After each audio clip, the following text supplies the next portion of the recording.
Chapter 52. Michael activated the lightning dash and moved towards the direction of Sunrise Sect like a bolt of lightning.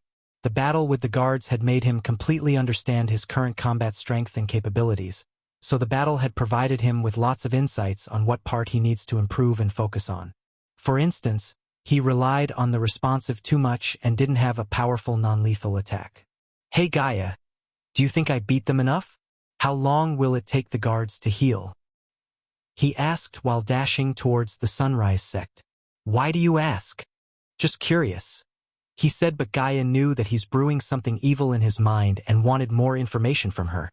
But when it comes to evil things, she liked the way he thinks and considered him a fellow evildoer. "I could have beat them more and crippled their cultivation, still you did mess them up, especially the last guard. Without any expensive healing pills or potions, it will at least take them a year to get out of the bed. Even then, they have to use a wheelchair or crutches for a couple of years to move around." He had no sympathy for the guards because they would have done the same to him if he was weak. "What if they took a healing potion brewed by me? Ha ha ha." Suddenly Gaia burst into evil laughter after hearing him. "You're planning to sell healing potions to the guards, the same guards who were beaten to half-death by you in the first place, aren't you?" "Yes. There's a 90% chance Jane would buy your healing potions if you sell them in Bradford. Considering the way she was looking at the guards when you were beating them, I can tell she has a soft spot for them and hate to see her guards broken. After all, she was the reason for their state. I have to tell you, human, I like the way you think." "Thank you, Snaky," he chuckled. "Don't call me that," she shouted at him, but he loved making her angry, so her shout only made him more amused. "So the last thing you said to her, is it true?" Although his bluff to Jane before leaving the scene was hushed, Gaia heard it loud and clear. "What do you think?" Instead of answering, he questioned her to see what's her take. After all, she wasn't a simple-minded person. "I think what you said is half true. You don't have a family, but you do, however, have someone powerful behind you. How else would you have learned alchemy and these weird spells you use?" He was slightly surprised by her answer because it was spot on. The only thing she missed was the powerful person behind him is not an actual person but the system, the almighty badass system. Of course, he wouldn't tell her about the system as only a stupid person would do that. "Am I right?" Gaia asked, and he sensed a tinge of proudness in her voice. "Maybe," was his answer, and then in a few minutes, they reached the outskirts of the Sunrise Sect. The sect was located between Rivertown and Bradford. Until now, he didn't pay much mind to the location, but now he scanned everything while moving towards his house. It was a land with splendid mountain ranges and tall mountain peaks. The natural arch energy was rich on top of the mountain compared to the mountain base or foothills. Everywhere he turned, he could see nothing but lush green grasslands and various sizes of mountains. The scene vaguely resembled the Torre a Castello of Italy, only greener and more hills. If this place was on Earth, it would have been a paradise for trekkers, but he wondered why or how many plants surrounding the sect buildings dried up. Adding to the beauty of the place, the mountains were surrounded by a faint fog. This place truly gave off a holy and noble feeling. This mountain range was called Scarlet Summit before it was named Sunrise Mountains by the founders of the Sunrise Sect.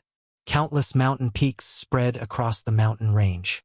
It was said that the founder of the Sunrise Sect had discovered an underground arch energy vein here. Therefore, he occupied this place and established the Sunrise Sect. However, the energy vein of the Sunrise Sect grew weaker and weaker with time and became one of the many reasons for the sect's current situation. The energy vein, aside from it being able to provide the best cultivation environment and gather natural energies, was also a representation of fortune. Each of the three big sects had occupied land with energy veins. This was the reason why they were eternally prosperous and had produced countless geniuses. "This place is beautiful." Stopping at the foothill, he stared at the beautiful scenery filled with light fog and couldn't help but praise it. "Beautiful, but the arch energy density is weak. No wonder they can't produce powerful cultivators." As the other three sects, Gaia's voice sounded in his mind, and her reaction was not like Michael's. Her experience was much richer compared to him. A small sect like the Sunrise Sect wasn't qualified to even be ranked in Nagaland. "Your Royal Highness, can you get out of my arm now?" Michael said sarcastically. "For a moment, you sounded nice." She growled and appeared before him in her human form. Both of them started moving to walk up the mountain. Brother Ghost, Master Ghost. Just when they had ascended half the mountain, they heard some shouts, and then a few girls dressed in orange clothes walked towards them with a wide smile on their faces. But when some of the girls saw Gaia standing beside him, their faces lost the color and seemed discouraged. Others quickly surrounded Gaia and curiously looked at her. "You must be Sister Elia. And who told you that?" She answered with her trademark scornful attitude as the girls laughed. "You just like Teacher Mark said, hee hee. And Brother Ghost, did you kill something on the way?" "You reek of blood," one of the girls asked, twitching her nose. "Just beat up some guards in Bradford," he casually said and continued to walk up the mountain. "Yeah, the guards of Bradford Baron's daughter." The girls almost tripped when they heard Gaia and looked terrified. "Oh my God! You messed with Evil Jane? Please tell me you didn't do anything to her." "We left that bitch unharmed for now," she shamelessly boasted to the girls while he chose to remain silent rather than spoiling her moment. Since Gaia was said to be Ghost's friend, the girls didn't mock her for being a mortal girl as Gaia continued to describe everything that happened in Bradford and centered herself as the main character. "Then Ghost stopped me from teaching the guard a lesson. If he didn't stop me, I would have broken a few more bones in his body." He stopped walking and stared at her, but she gave him a let me have my moment look as he sighed and continued walking up the mountain. He was really surprised at her talent of lying so convincingly as the girls had already started to believe that she fought the guards beside him despite being immortal. Looking at the girls eating out of her hands and Michael didn't say anything, Gaia lied through her teeth more boldly and enjoyed the worship and admiration in the girls' eyes. Although the girls were terrified at the fact these two just messed with one of the most influential and dangerous persons in Bredia, the girls couldn't help but admire Ghost's valor, and after Gaia's story, they also admired Gaia's courage. Of course, only Michael knew what Gaia boasted was nothing but hogwash. Chapter 53, Sect Leader Claire. Brother Ghost is back. Jack, who saw Michael at his home from a distance, quickly ran to Claire's mansion and informed her. Elder Reiner and Elder Mark were busy teaching the students as only Claire and Elder Miles left the building to go meet Ghost. Claire was in a good and lightened mood today as Elder Sandra got better after taking the pill concocted by Michael, but she didn't know her mood was going to hit rock bottom soon. While she and Elder Miles were following Jack to Michael's home, Michael was busy scrolling through the cloth section of the system. He loved black outfits, and even though he filtered the section to show only black ones, he was still left with a huge number of choices. Tuxedo? He'll look like a freaking clown in this world if I wore a tuxedo. If he wore a tuxedo in this world, it would be like a teenage girl among a group of old women. He would be in the spotlight. He already had enough of attracting bad people like Jane. System. Do you have Black Panther outfit? He excitedly asked the system after recalling the black outfit King T'Challa wore in the Black Panther movie. However, his smile froze on his face when the system showed him the Black Panther's vibranium armor that cost 500,000 badass points. Fortunately, he didn't want the vibranium outfit but the King T'Challa robes that he wore when T'Challa welcomed Bruce Banner to Wakanda. Not this armor system, the black robes he wore in the movie. Then in a few seconds, the outfit finally appeared in front of him with its stats. Item name: T'Challa King Robes Durability. 1 year special traits. None price. 500 badass points. Awesome. For Wakanda. He laughed happily and equipped the outfit. The main reason for his purchase was the Neo costume had started to reek blood and he wore it ever since he came to this world, so it's time for him to make over. He then wore the Mark III grappling hook under his sleeve and left the system. Young Master Ghost is taking quite a long time to change dress. Ricky, who was in an elevated mood thinking about his monthly wage, said. Obviously, young Master Ghost is rummaging through his clothes to choose one. Daniel replied as Gaia couldn't wait outside anymore and rushed into the house to drag him out. Why is he taking this long? Is he wearing makeup or something like girls? Gaia complained. She was not the kind of girl who would get ready for a few hours wearing all the makeup from top to bottom. When she was a princess, she rarely wore fancy cloth or makeup, and instead, she used the money allocated for her personal expense to bribe officials and ministers in Nagaland. Only because of these bribes, she was able to escape the prison before her stepmother, the current queen of Nagaland, orders her henchmen to kill her. She was already frustrated by waiting for him, and when she saw him standing before a mirror and checking his hair, she became furious. The way he looked at his reflection was like a husband enjoying his wife's beauty for the first time. "What the fuck are you doing?" she shouted. Although he could see himself in the system status window, looking through the mirror had a unique feel, and he loved what's in the mirror. "Geez, quit shouting and let me correct my hair on Earth." He had short-length hair, but now he had shoulder-length hair that required some time to tie back. "You're weird as hell. Now come out. Everyone is waiting for you."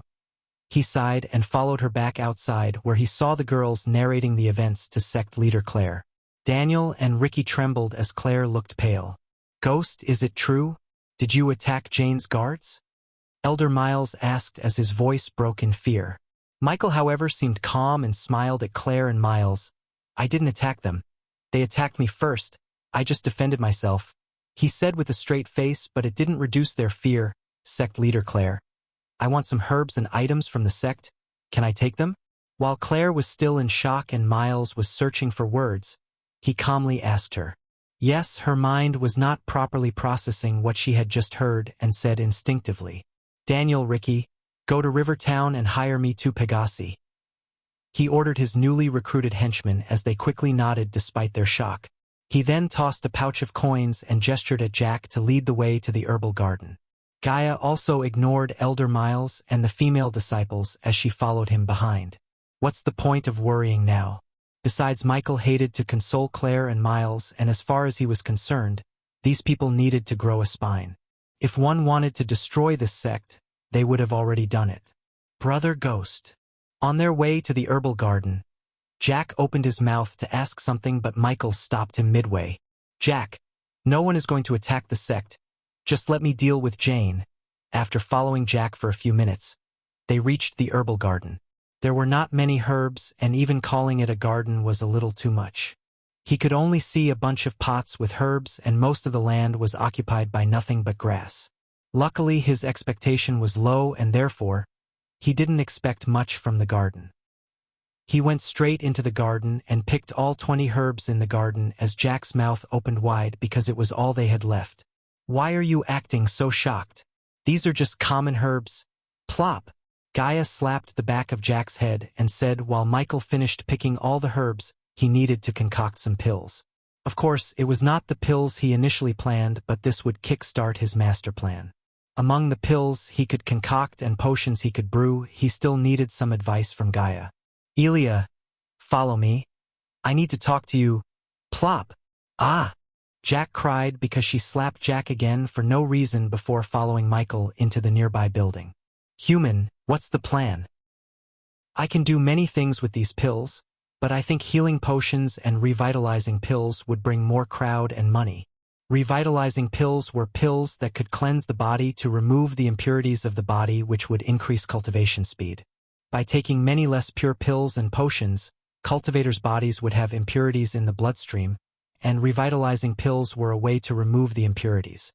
Good choices. What else can you make with them? Arch energy boosters, strength enhancements, and breast enlargement pills, which you desperately need. Okay, wait, what? She clenched her fist as a flash of anger and shock swept across her face. He loved making her angry by teasing her. Maybe he loved this a little too much. "You perverted asshole." She picked up the vase and threw it at him, aiming for his face, but he easily caught the vase. He then placed the vase near him. "I don't need those pills, you blind bastard." Despite being angry, she didn't miss the opportunity to proudly show off her ample bosom. Back to the topic at hand, which pills do you think would attract more crowds? It took several seconds to calm her down, and when she calmed down, she gave her opinion.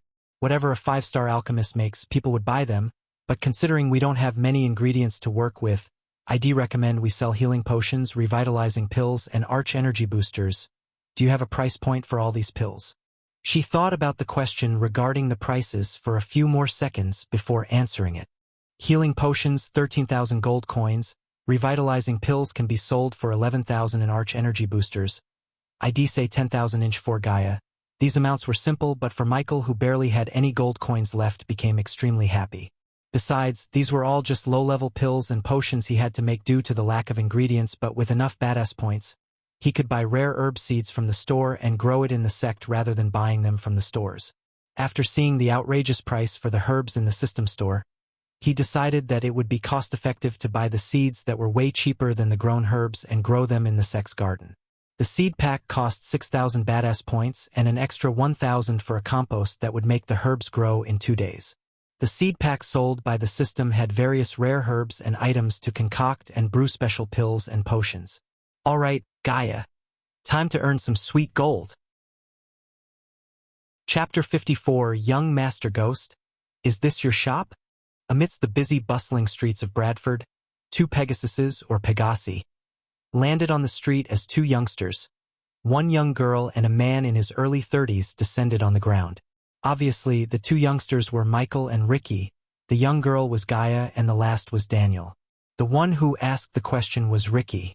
Apparently, Ricky's eyes opened wide in surprise, but his surprised face turned gloomy after seeing the empty interior of the shop. Ricky, Daniel, instead of directly going into the store, Michael called his 2 henchmen to step closer to him. From here on, call me Master Ghost, drop the young, it's really awkward, especially when you use it. He looked at Ricky when he said the last part. Michael would have ordered them to call him sir, but apparently in this world, calling someone master was more respectful than calling him sir. For the young part, he felt awkward when someone called him young master, especially someone who was just a year or 2 older than him like Ricky. Ha!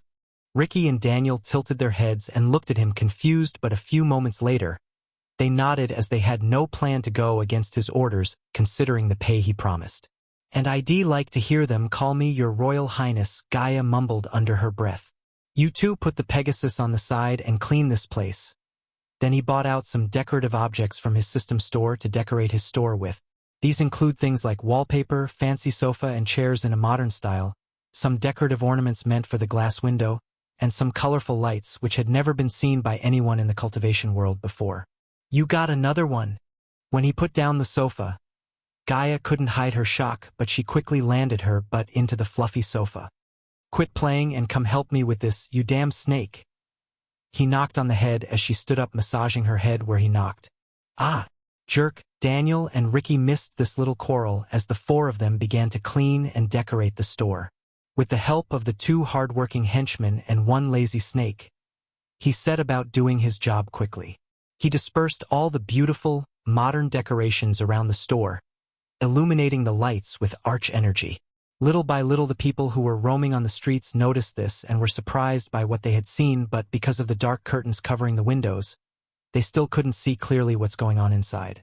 They worked for almost 2 hours, and though some of the onlookers left, soon, many other people arrived. After all, these objects were all very fancy and included things that they had never laid eyes on before. Even though the decorations were temporary, he did his best to make the shop look the best. Finally, after all the decorations had been done, he bought a giant blank board and placed them on the ground. What do we name our shop? Of course, he needed a badass name for the shop because he didn't plan to be done with one shop but create an empire of businesses. Elia Alchemy. Elia Alchemy. Like the only kid who had done the homework, Gaia raised her arm and excitedly shouted. And just like the kids who never touched the homework, Ricky and Daniel gawked at each other awkwardly. You wish, Humph? You have no taste. She pouted, but he ignored her and picked his mind for a better name. The Majestic. Ah. What? Who would name a single shop the Majestic, Gaia thought, and even the 2 henchmen frowned. Yes, we name this shop the Majestic. He could imagine hundreds of branches all over this world with the name the Majestic. Just by mere thought, he felt extremely excited. A suitable name for an alchemy empire. Are you seriously thinking to name this shop the Majestic? She air-quoted the last 2 words and snickered. Just imagine. He stepped closer as he put his hand around her neck and surprisingly, she didn't resist. Hundreds of shops all over the world, the Majestic. And when we build our main headquarters, we can call the place the Majestic City. How cool is that? When you put it like that. It does sound not so bad, she said as she also put her hand around his neck. Both Daniel and Ricky scratched the back of their head looking at these 2. Now, who's going to write the name on the board? he asked, looking at Gaia as he expected her to write the name considering his handwriting sucks.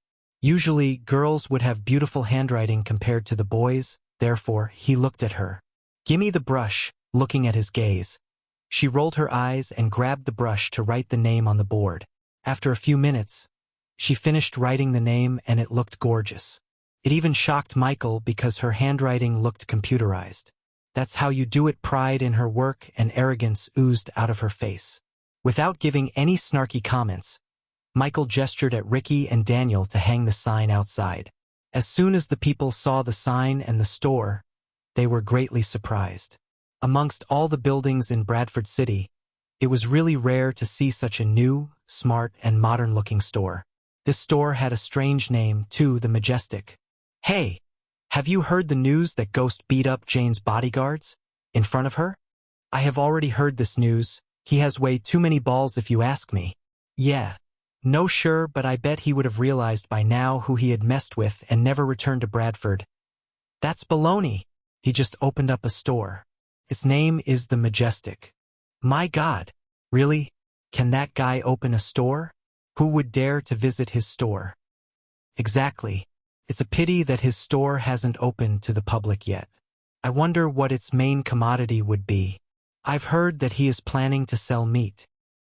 "No, I've heard he is going to open a brothel and the girl with him is the merchandise." Michael had no idea about the rumors and the tales spreading across Bradford about his shop. The portions and the pills were not very complicated. As long as ingredients were available, everything could be made easily in a few minutes. As the main pillar of the shop, alchemist, what he could do was concoct the pills and brew the potions while Ricky and Daniel stand guard outside. Gaia, on the other hand, wrote down the effects of each pill and potion on the billboard so that the customers could place orders accordingly. Now everything was ready.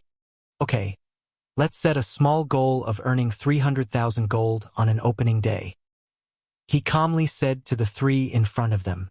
Hearing his goal, Ricky and Daniel freaked out as they only knew that he's an alchemist, but they had no idea what star alchemist he is. Is he planning to earn 300 gold on an opening day? How could this be possible? Regardless of whether or not the two were believing this, he was quite confident himself, so was Gaia. "All right, Elia, put the menu outside, and let's make some money." "Money!" Gaia shouted with vigorous spirit and paced towards the outside where a lot of curious onlookers had already gathered. Many people were discussing the commodity of the store, for the renovation style was so novelty that none of them had ever seen anything like in the past. Also, some people were looking forward to witnessing the Baron's wrath for beating his daughter's bodyguards. Finally, he ordered Ricky to remove the curtains and let the people outside bask in the glory of his new shop. Being fully surprised, all onlookers stared at the store with curiosity. Along with the lifting of dark curtains, a typical Manhattan boutique-style shop came into view of the onlookers. All onlookers were totally shocked and dumbfounded. "Awesome! It's really beautiful. Look at that. It really turns me on. Wow, look at those spotless windows and the interior. Gee, look, it seems it's an alchemy store. Whoa, a healing pill costs 13,000 gold. Shit, he has revitalizing pills for sale. I can't afford this. This is daytime robbery. Why don't he go rob the king?" As these onlookers started to read the menu on the billboards, they trembled at the sight of the prices. Their eyes widened in great shock. "My God, this must be one wicked store." Chapter 55. Ghost is a 5. Hearing this, Michael didn't react at all but waited for Gaia to write the last part on the board. He lounged on the sofa and relaxed his body. The store was full of people, but no one dared to take a step forward and make an order, as everything was just so expensive. "Oh, wait a moment. Look over there," a man suddenly yelled, pointing to the shop sign after Gaia finished writing. "Holy moly, 80% pure pills. Oh my God. Are the pills and potions made by Alchemy King Gabriel? If this is true, then the price is actually very reasonable. This cannot be true. Just think, Lord Keswick didn't have any shops anywhere. Yes, you are right. If this store is his, he would have come here. Besides, the prices were really high, so no one was willing to try anything. But the written introductions were really alluring, especially for cultivators who were now experiencing a bottleneck in the development of their powers. They were desperate to ascend to a higher stage in a short time. That was why the price of the Arch Energy boosters made by Gabriel had gone up to 15,000 gold coins in the auction. Now, one just needed to spend 10,000 coins, and they could possibly enjoy the same effect as the difference between Gabriel's pill and here only 4%. "Excuse me, miss, what if I fail to get into a higher stage after I take your Arch Energy booster?" asked a middle-aged man, who was at level 2 of the body refining stage. He is the master of the Winsent family, a very influential family in Sarton. I never thought that he would come here alone. It is said that he has been in a bottleneck for 20 years. I think he might never enter the next stage in this life without a powerful pill or portion. I guess he would like to take this opportunity. Anyway, he should tell us what he will do if the pill does not work. All of a sudden, everyone stared at Gaia as she scanned the man from top to bottom. After a few seconds, she agreed with the man. If this man took an Arch Energy booster purer than 80%, he would break the bottleneck and break through to the next stage. Ghost, she turned around and nodded at Michael. He slowly sat straight on the sofa. According to your current state, if you take the 80% pure Arch Energy booster, it'll guarantee you that you'll break through to the next level. If not, I will pay you back with 10 times the pill's value. Not only that, but we also give 10 times the coins you spent if the products were not 80% pure. Seeing this, people at present took a deep breath. He did not only give a guarantee, but also said he would compensate him with 10 times the product's original value? Really? He would pay 100,000 gold coins? The master was a little hesitant. After all, 10,000 gold coins was not a small amount of money. He had to think carefully before making any move, but Michael's confident voice and guarantee somewhat reassured him to take the gamble. Right at this moment, many more onlookers came. Do not be tricked by him. He must be lying. Yes. No one would dare to ask for compensation from him if the pill does not have the effect he claims it does. You all know who he really is. You can do nothing about him. Hearing this, all people at present were in agreement. Yes, even if the pill was fake, no one would dare to ask for compensation from him, especially after he beat the crap out of Jane's bodyguards. Bang! Gaia suddenly dashed towards the crowd with a cold "What are you doing?" A few onlookers were dragged out and thrown onto the street by her while Michael sat still without stopping her because they were bad for his business. She then stepped on their chests so hard as bone-cracking noises came from their chest. The next minute, they all began to spit out blood and passed out. You bastards are really brazen. How dare you speak ill of our shop? The Majestic. Gaia sneered, and even though she was just a mortal, no one dared to raise a finger against her because of Michael. Then she walked slowly back to the store as people backed off and got out of her way. They realized that not only Michael but his beautiful, charming girlfriend was also a cruel devil. If you can't afford our products, no problem, but if you dare speak ill of our establishment, I will kick the shit out of you all. Everyone felt furious and stunned, including Ricky and Daniel. Just a moment ago, she seemed so harmless and cute, but in a few seconds, she turned into a scarier version of Jane, or even worse. Even with her mortal status, she's this arrogant, and imagine if she has the cultivation level of Ghostdam. Even his girlfriend is exactly like him, bitch. How dare she treat them like this? But they all noticed Michael standing there calmly, so no one opened their mouth to complain about Gaia's behavior. As far as Michael was concerned, most of these poor bastards can't afford his price and didn't care about their feelings. Like Gaia said, if they have the guts to speak ill of his shop, they better be ready to get their asses kicked. Ghost, since you are running a business, you should not treat customers like this, the master of Winsent family said. In the Majestic, we put the customers first, but we also do not tolerate any kind of false claims against our products, Michael calmly said as the people at present were stunned. Put the customers first? Seriously? The master of the Winsent family also shook his head. Ghost, as a businessman, you should always be honest. You said that if the products are not 80% pure, you will compensate us with 10 times the product's original value. Do you really mean it? Everyone knew even the pills and potions made by Gabriel wouldn't be 84% pure at all times, but Michael said otherwise. Of course I mean it. Buy or don't, it's your choice. He shrugged. Fine. Here are 10,000 gold coins. Give me the Arch Energy Booster. The master of the Winsent family took out a gray cube and put the cube heavily on the desk beside Michael. Michael, however, did not take the cube but instead, he nodded at Gaia to process the payment. Gaia quickly came to him and took the pay cube, 10,000 gold coins, she said without any kind expression on her face. The man hated their attitude but with the gritted teeth. He placed his hand on the cube as a blue holographic image of 10,000 appeared above the pay cube. In a few seconds, a neatly stacked 10,000 gold coins appeared on the table. Ricky and Daniel and every single person who saw the scene sighed and looked at the gold with sparkling eyes.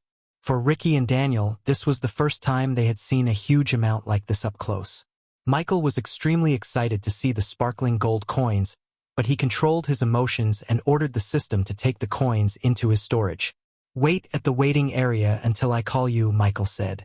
Ricky quickly stepped forward and gestured at the man towards the line of office chairs as the man followed Ricky. Meanwhile, everyone waited to see the 80% pure Arch Energy pill and scanned the entire room to see where he was keeping the pills. Until now, people couldn't find a single pill in this store and expected Michael to retrieve the pill from his space ring, which he didn't have. The shop was divided into two halves by a glass wall. One half was the waiting area where fancy office chairs lined up for customers and a large comfy executive chair and table for Gaia. The other half behind the glass door was Michael's domain. Since this store was a temporary place, he only placed a large sofa and nothing else. Oh, I like this chair. While everyone's gaze was at Michael, Gaia sat on her executive chair and rotated the chair playfully. Whoosh! On the other side of the glass, Michael flipped his left hand, exposing his palm and revealing a bright red flame, hovering on it. What is he doing? Is he going to concoct the pills? Idiot! Look, there's no furnace. Then what the heck is he doing with the fire? As they were looking at him confused, he tossed all the ingredient right into the flame. What is he doing? Oh my God! Is he really an alchemist? What the fuck? I'm not an alchemist, but I know enough not to throw all the ingredients directly into the flame. Everyone was stupefied by the turn of events, as no one thought that he's an alchemist or he would try to concoct the pill himself. Their faces had looks of utter shock and disbelief. In that next second, however, their jaws almost hit the ground and eyes bulged out of the sockets. The pearls and beads of herbal essences emerged from the flames but took no damage at all. Then the green beads merged into one round shiny pill that radiated Arch Energy and a sweet aroma. Holy fuck! Look at the pill, it looks perfectly pure and flawless. 80% pure.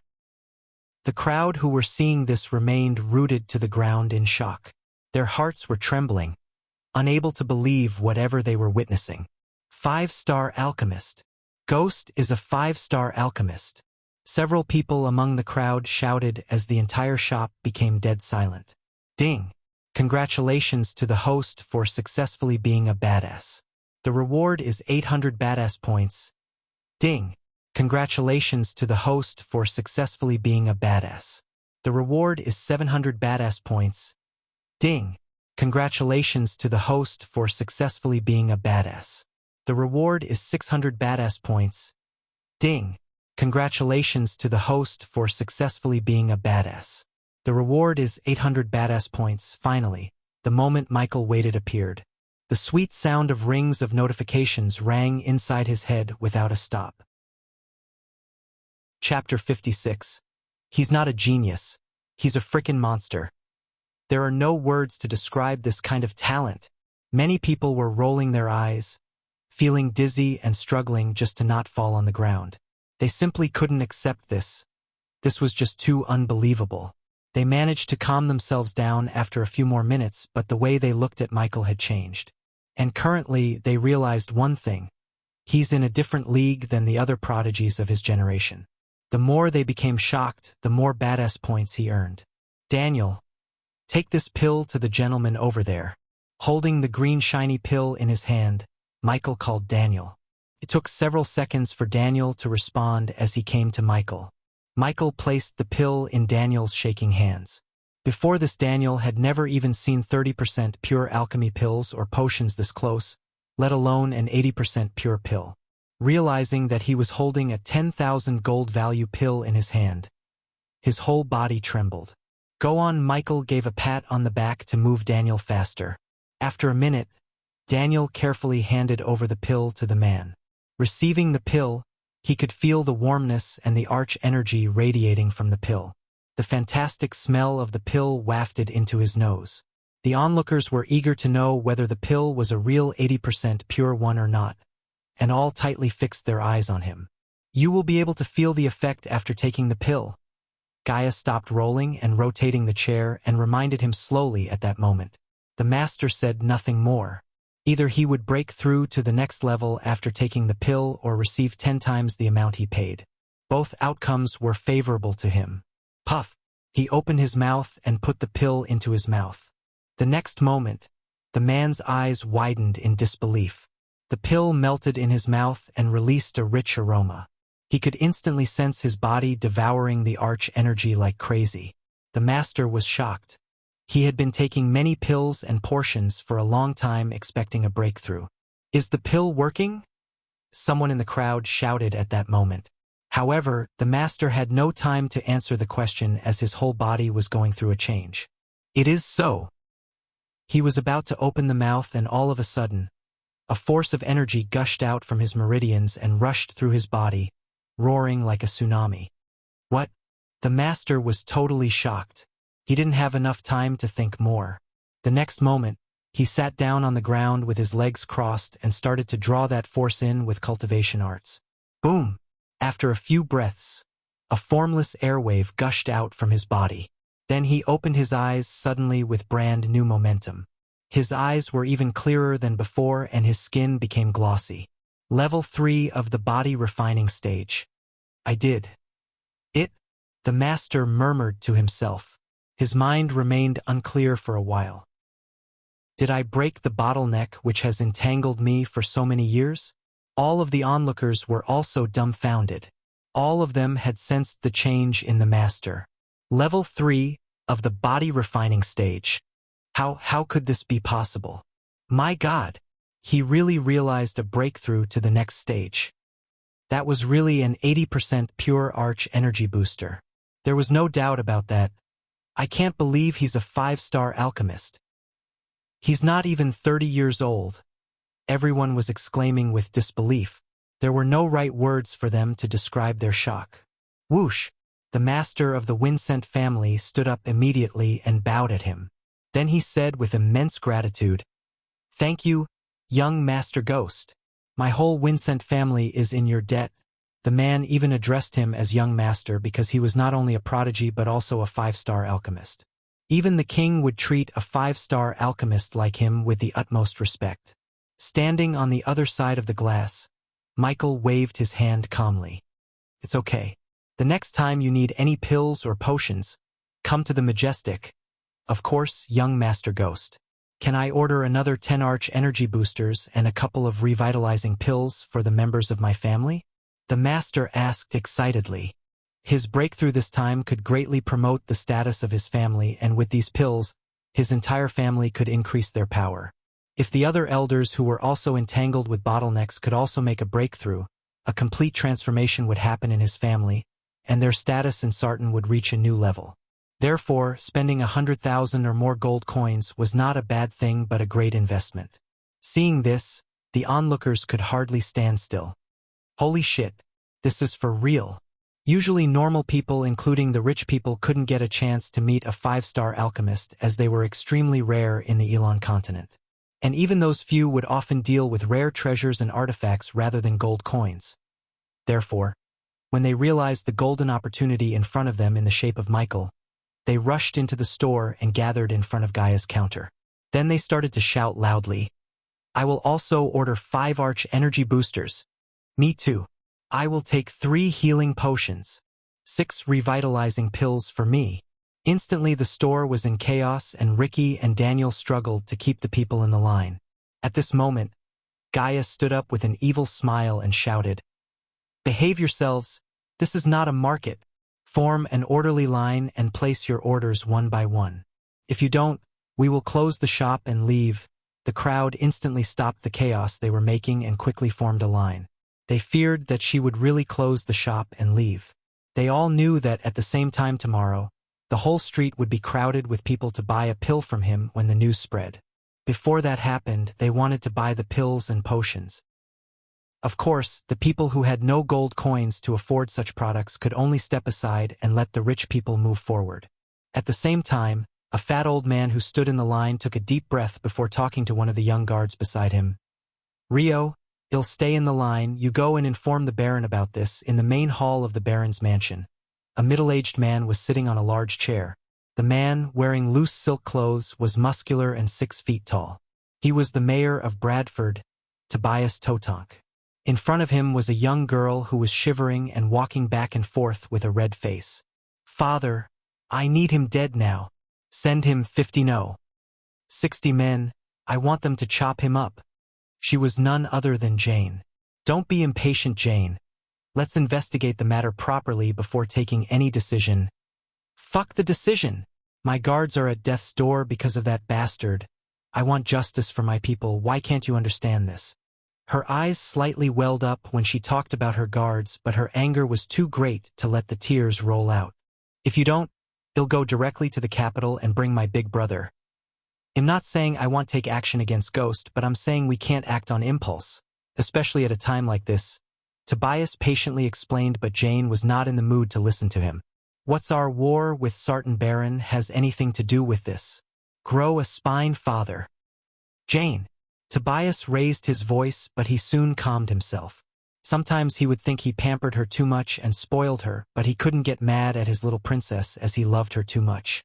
Not only him, everyone in his family loved her dearly. Her mother died when she was little, and because of that, everyone raised her, giving her everything she asked, as they didn't want her to feel motherless. Even when she ran amok in Bradford, no one reprimanded her. The only one who kept her in line was Selena, Jane's cousin. Jane loved her cousin like her own sister, and Selena too loved her deeply since she was little. However, no one could have known at this point that Selena will be the reason for what's going to happen to Jane. Chapter 57. Suddenly a guard rushed into the main hall. His face filled with excitement, but when he noticed Jane, he cowered like a scared cat. The guard wouldn't have felt excited if he knew what happened to Jane's guards. He just reached Bradford with Minister Liam, the fat old man who was waiting in the Majestic. "What is it, Rio?" Looking at the guard, Tobias asked. "There's a 5-star alchemist in Bradford, Lord Totonk." "What?" Tobias immediately stood up like his chair was on fire. "Where is he? Is he coming here? Why did no one inform me? Who is he?"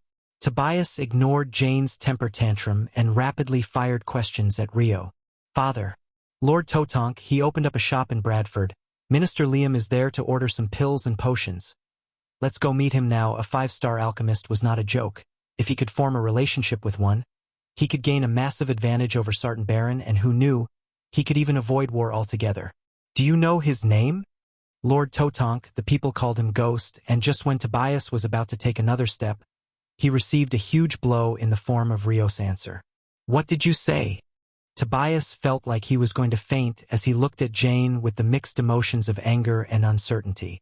Of all the people in Bradford, she just messed with the one person who could have saved Bradford from going to war with Sartan. Thinking about this, he wasn't sure whether to blame himself for spoiling her too much or blame his bad luck.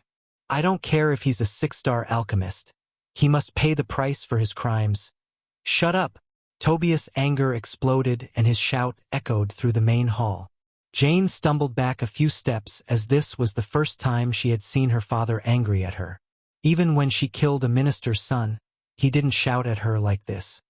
"Do you not understand the seriousness of your actions? You messed with the 5-star alchemist. People like him wouldn't be a nobody or some run-of-the-mill rich brat who you can kill and punish as you wish."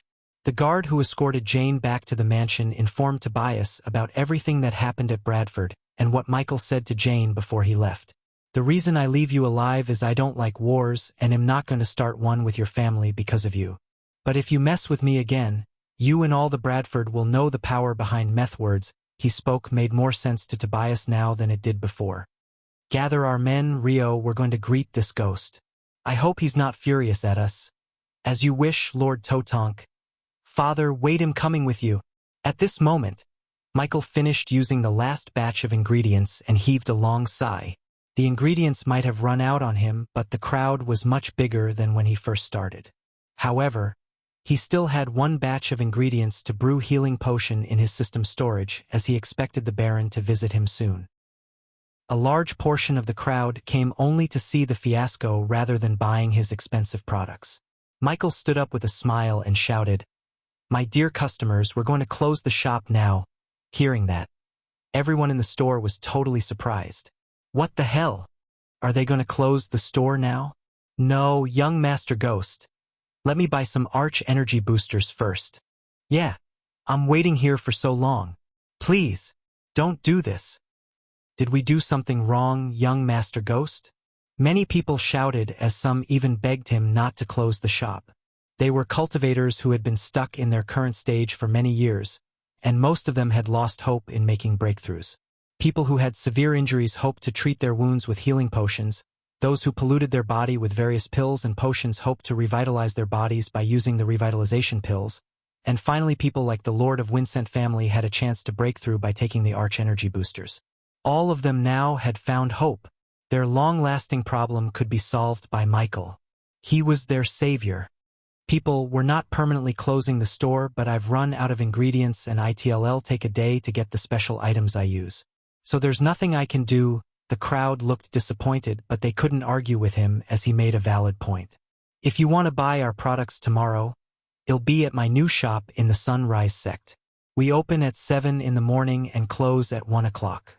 Now leave the store in an orderly manner. You heard the man. Gaia stood up from her executive chair and motioned the crowd towards the door as Daniel and Ricky stepped forward to deal with the reluctant crowd. If you dare do or say something, we won't do any business in Bradford again. All the onlookers were tongue-tied and wearing gloomy expressions. Expressions of regret appeared in the faces of many people. They harbored bitterness in their hearts as they cursed themselves for having hesitated and not coming here soon. Before such a great temptation of 80% alchemy potions and pills, none of them could wait to come back the next day. They all wanted to ask why he was moving the store from Bradford to Sunrise sect, but having heard Gaia, they didn't dare to question Michael. Never mind. Let's go to the Sunrise sect earlier tomorrow. The onlookers turned around and walked to the outside in a line. Don't forget to bring your pay cubes tomorrow. We are not charity. As they stepped out of the shop, Gaia shouted at them and chuckled happily. Not bad for a first day. At last Michael sighed in relief and smiled. Honestly speaking, Gaia contributed much to the successful first day. He was able to concoct and brew potions without worrying about the crowd only because of Gaia. The flood of people overwhelmed the two henchmen, but Gaia handled the situation pretty well by keeping the crowd in line and throwing the bad crowd out of the shop. In simple words, she was like a mix between cute manager and ruthless bouncer. You two go and have a break. Meet us here in 2 hours, Michael ordered Daniel and Ricky. Yes, Master Ghost. Their voices now full of energy, and they looked extremely happy, like they hit the jackpot with this job. After Ricky and Daniel left the shop, both Michael and Gaia plunged into the sofa. Previously, he gave the space ring he got from Heaven's Gate competition to Gaia, so she could store the gold coins inside rather than piling them in the shop before all the people. Tell me how much we earned? He rubbed his hands in excitement as Gaia flicked her wrist. A bright light emerged from the silver space ring in her hand, and then huge, neatly stacked gold coins appeared in front of them. Whew! The glistening of the gold coins lit the room with a golden color. He had seen a stack of money before, but this was the first time he saw a huge pile of gold coins this close. There are 359,000 gold coins. We sold 11 Arch Energy boosters for 110,000 coins. 12 revitalizing pills for 132,000 and 9 healing potions for 117,000 coins. If we had more batches of ingredients, we could have milked the suckers dry. She let out a disappointed look. I do have one last batch of ingredients to brew healing potions. Good. I do expect the Baron to visit us, Gaia nodded. And what did you ask the people to come to the Sunrise sect? What's wrong with this place? No one would dare to touch us now, and we could even buy what we need from the Green Heaven. First of all, they would definitely raise their prices knowing what we are charging the people. Secondly, why should we go to the green heaven when we can grow our own herbs at the sect? We don't have to pay for the ingredients and we can promote the sect more by setting up the shop there. After hearing him, she took a couple of seconds to think about this and nodded. You are right, and I don't think that bitch Jane would let us run a business in her city after what you had done to her guards. So what are you going to do about the ingredients for tomorrow? We cleaned the sect's herbal guardian clean, remember? Don't worry about it. I got it covered. And when she was about to ask how, they heard galloping sounds and heavy footsteps. Michael looked outside through the dark curtain to see a group of soldiers dressed in metal plates and chainmail walking towards their shop. The Baron is here. Chapter 58. With a wave of his hand, Michael opened the door for the Baron and his guards. 2 guards in a full metal plate and chainmail entered through the door first, and following them, a red-haired sturdy man came inside. His fancy robes and aura gave out his identity without an introduction. You! Behind the Baron, Jane walked with the gritted teeth. Michael completely ignored her and smiled at Baron. Welcome to the majestic Baron Totonk, he said, and reached his hand out to shake Baron's hand as the Baron seemed stunned for a moment before shaking Michael's hand. You are Master Ghost? The Baron didn't expect him to be this young, as he seemed like he's 19 or 20 years old. He was not wrong, as Abraz was only 19 years old when he died. Yes, Baron Totonk, Michael said. The guards quickly brought 2 customer chairs and placed them behind the Baron and Jane to sit. Michael and Gaia sat on the sofa to hear the purpose of Baron's visit. Master Ghost, my men said you are a 5-star alchemist? How could the Baron believe a boy like him is a 5-freaking-star alchemist? Was he studying alchemy since he was in his mother's womb? Apparently I am. A lot of people ask me that. So Baron Totonk, what brought you to my shop? Is it anything to do with what happened to the guards? Forgive my silly daughter for what happened, Master Ghost. I spoiled her too much. Father! Baron knew when to raise his head and lower his head. Compared to a 5-star alchemist, his position as Baron was nothing. Even the king of Bredia would treat Ghost with the utmost respect. Not only was he a 5-star alchemist, but one who could concoct pills and brew potions with the purity of 80%, which made him the second best to Alchemy King Gabriel himself. Don't worry about that, Baron Totonk. I'm not going to hold that against you, but how are the guards? What do you think, you devil? Jane. Jane snapped when Michael asked about the guards, but soon she closed her mouth when Baron raised his voice at her. Mast, it's fine, Lord Totonk. I'm a very tolerant guy. Tolerant my ass. Gaia was laughing her butt off inside when she heard this, but kept a straight face. Unlike Gaia, the veins on Jane's face popped and her face turned ugly. This guy nearly beat her guards to death, but shameless claiming that he's a tolerant guy. How ridiculous is that? I'm glad that you have such a big heart, Master Ghost. Baron Totonk was planning how to cool him off after Jane's little squabble with him. He was even ready to gift him a huge chunk of the treasury if that is what it takes Ghost to forgive Jane, but now he sighed in relief hearing that he already forgave them.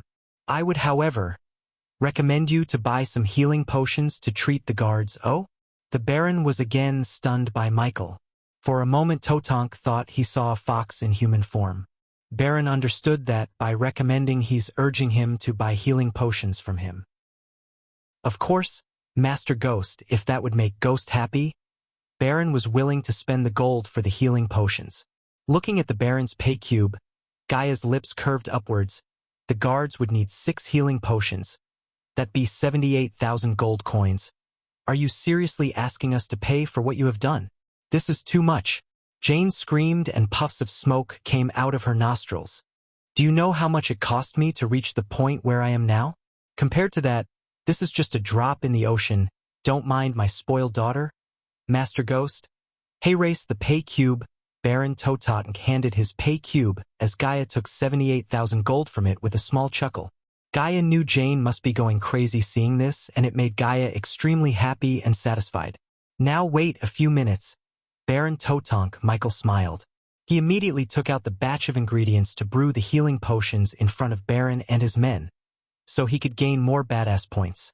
Michael merely waved his hand, and under the control of his archenergy, all the required herbs and ingredients floated up in front of him. After that, he immediately unleashed his arch-energy. With its aid, he would be able to gain precise control over every single herb. Pop! Followed by a soft vibration, the bright red fire in his hand exploded and turned into a small stream of flames that engulfed all of the herbs. Whoa! Baron immediately leaned back when he saw he's brewing the potion without even a furnace. Ding!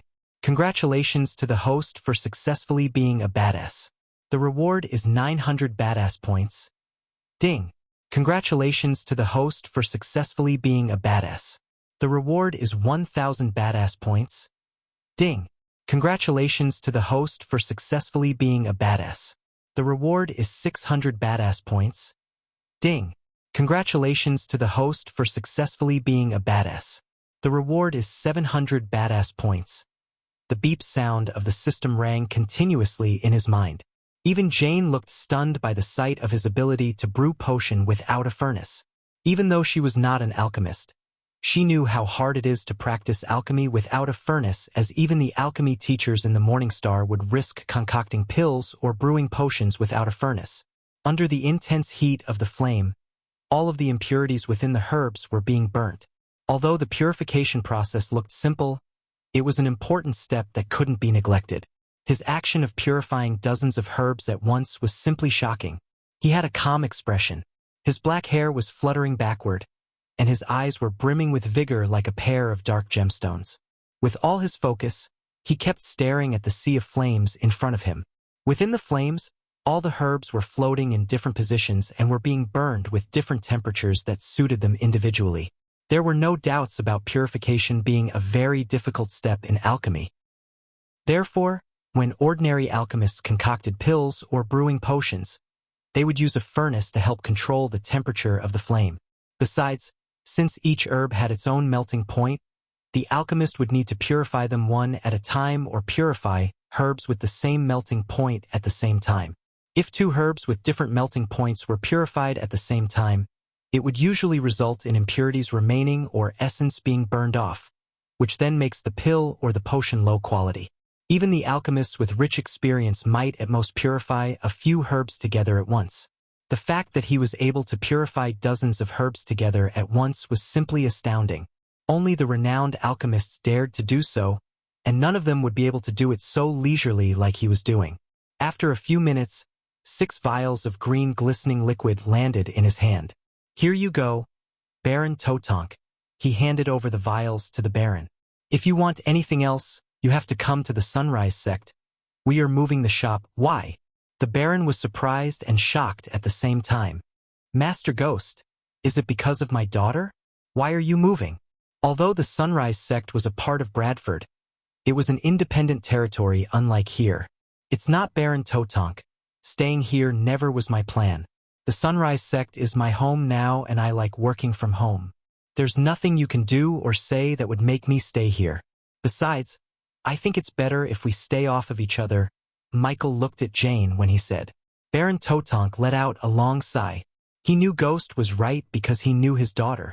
It wouldn't take Jane to find a way to mess with him if he stayed in Bradford. Therefore, the Baron reluctantly accepted Ghost's move. As far as the Baron was concerned, he's on Ghost's good side and he could use this to build his relationship with him and use his reputation and status to gain an advantage over the Baron of Sarton. Then I will wish you luck, Master Ghost, and if you need anything, please just send someone to my humble house. I will do my best to help you. Of course, Baron Totonk, after a few pleasant words, Baron left the store. Jane gave him a cold stare before leaving and indicated that she's not done with him. 437,000 gold. Looking at the disappearing figures of the Baron and his men, Gaia said. Not bad at all, human. Counting all these gold makes me hungry. Let's go grab a bite. Since she had no arch energy to sustain her body needs, her stomach started to growl. She would literally kill to eat the porridge cooked by Raylene, but she was too hungry to go to the sect. All right, lead the way. Not long after this, Michael and Gaia arrived at a restaurant. It was a magnificent restaurant with luxurious decorations, and on top of the entrance hung 3 words. The Ruby Cuisine. It was a 2-story building, and the decorations were magnificent and luxurious. Anyone could sense an aristocratic aura from this place. Obviously, Those who could dine at this place were the noblest and richest men in Bradford. It was noon, and this was the busiest time each day for the restaurant. Many rich and famous people wearing expensive clothing kept arriving. And on their way to here, Michael earned badass points just by walking. It was clear that many people now recognized him and were shocked by his talents thanks to the system. A young man who looked like a waiter was bowing and greeting the customers while shouting out orders at the door. When the waiter saw Michael and Gaia, he hurriedly came forwards and greeted, "Young master, young Mississippi, please come in." The waiter said, but Gaia could sense a hint of panic and fear in his voice. Gaia nodded, thinking that probably the waiter heard of Ghost's reputation and was about to enter the restaurant when she noticed Michael standing without moving. What's going on? Michael's environment scanning ability revealed to him that there are two extremely powerful entities inside the restaurant and made him reluctant to get in.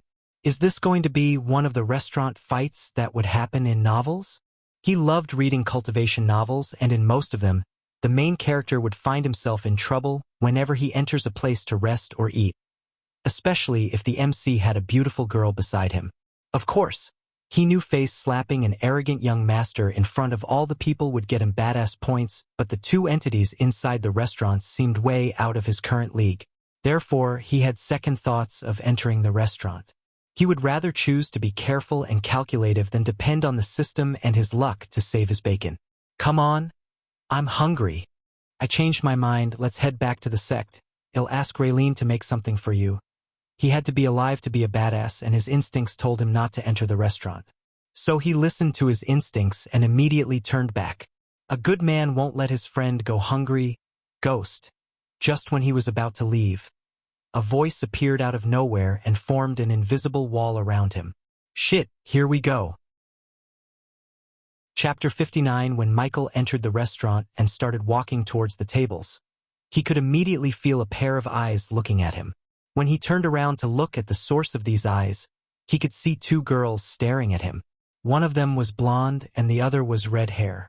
Obviously, both of them were super hot, but Michael was not in the mood to enjoy their beauties, as they could simply kill him like swatting a fly, as the blonde was at the core formation level 6 and the red hair was at core formation level 3. At the moment, two of them were checking him out, and not in a good way. Take a seat, the blonde one gestured at Michael. She had shiny blonde hair, perfect facial structures, and silky smooth skin. The red hair beside the blonde was even hotter and younger than the blonde. Huh. But when he took a step forward, he felt a tight grip around his hand and looked at Gaia, who was shivering for some reason. Although she acted weird, he had his own problems now and walked towards the table without showing his worries on the face. System. At the sign of the first trouble, activate the teleportation scroll. Noted. Immediately he noticed the tension in the hall, and people in the restaurant tried their best not to look at the two girls and him. The atmosphere was quiet and gloomy, like everyone was afraid of these two beauties. Sit down, the blonde one said as Michael calmly sat before them. Wine? The blonde girl asked, but Michael shook his head. I don't drink booze, just water for me and waiter. He signaled the waiter to come. One of the waiters slowly approached them. Bring whatever my friend asks. I'm not hungry. The waiter was already tense, and when he heard Gaia's cold voice, he didn't dare to talk back to her. What's your name? Your real name? The blonde girl asked as Michael took a short sip of water. Ghost. That's my name. I know it's hard to believe, but that's the truth. He tried hard not to sound arrogant. These two were not someone he could mess with, at least not yet. Warning. The system detected a telepathic intrusion. Firewall activated. The system's level is too low to retaliate. The system can only stop the telepathic intrusion. This bitch is trying to hack me? For a moment, the blonde seemed surprised, but she quickly hid her surprise. You made name for yourself in this small kingdom, Ghost. Thank you, Mississippi. You don't get to know my name, at least not yet, okay. He didn't know whether the blonde knows it or not, but she sounded extremely overbearing. Is every pretty girl in this world an egoistic bitch? No, it can't be, he sighed inside and thought. What do you want from me, miss? Since these girls didn't even give their names, he was not in the mood for small talks. You don't have anything that we don't, Ghost, the red-hair girl snickered. My friend is right, Ghost. We don't want anything from you, on the contrary, We are here to give you something. This is different, Michael thought in his mind and asked, "What is it, miss? How'd you like to join the Guardians Guild?" Whoa, holy moly. Guys, they are Guardians, holy shit. I knew it. What are they doing in Bradford? It seems they are here recruit ghosts to their guild. The people who were staring at them silently until now began to murmur immediately when they heard the blonde girl's last words. Unfortunately for Michael, Abras had no knowledge about the Guardian Guild. However, noticing the people's reaction, he realized that it would be suspicious if he said he didn't know anything about the Guardian Guild.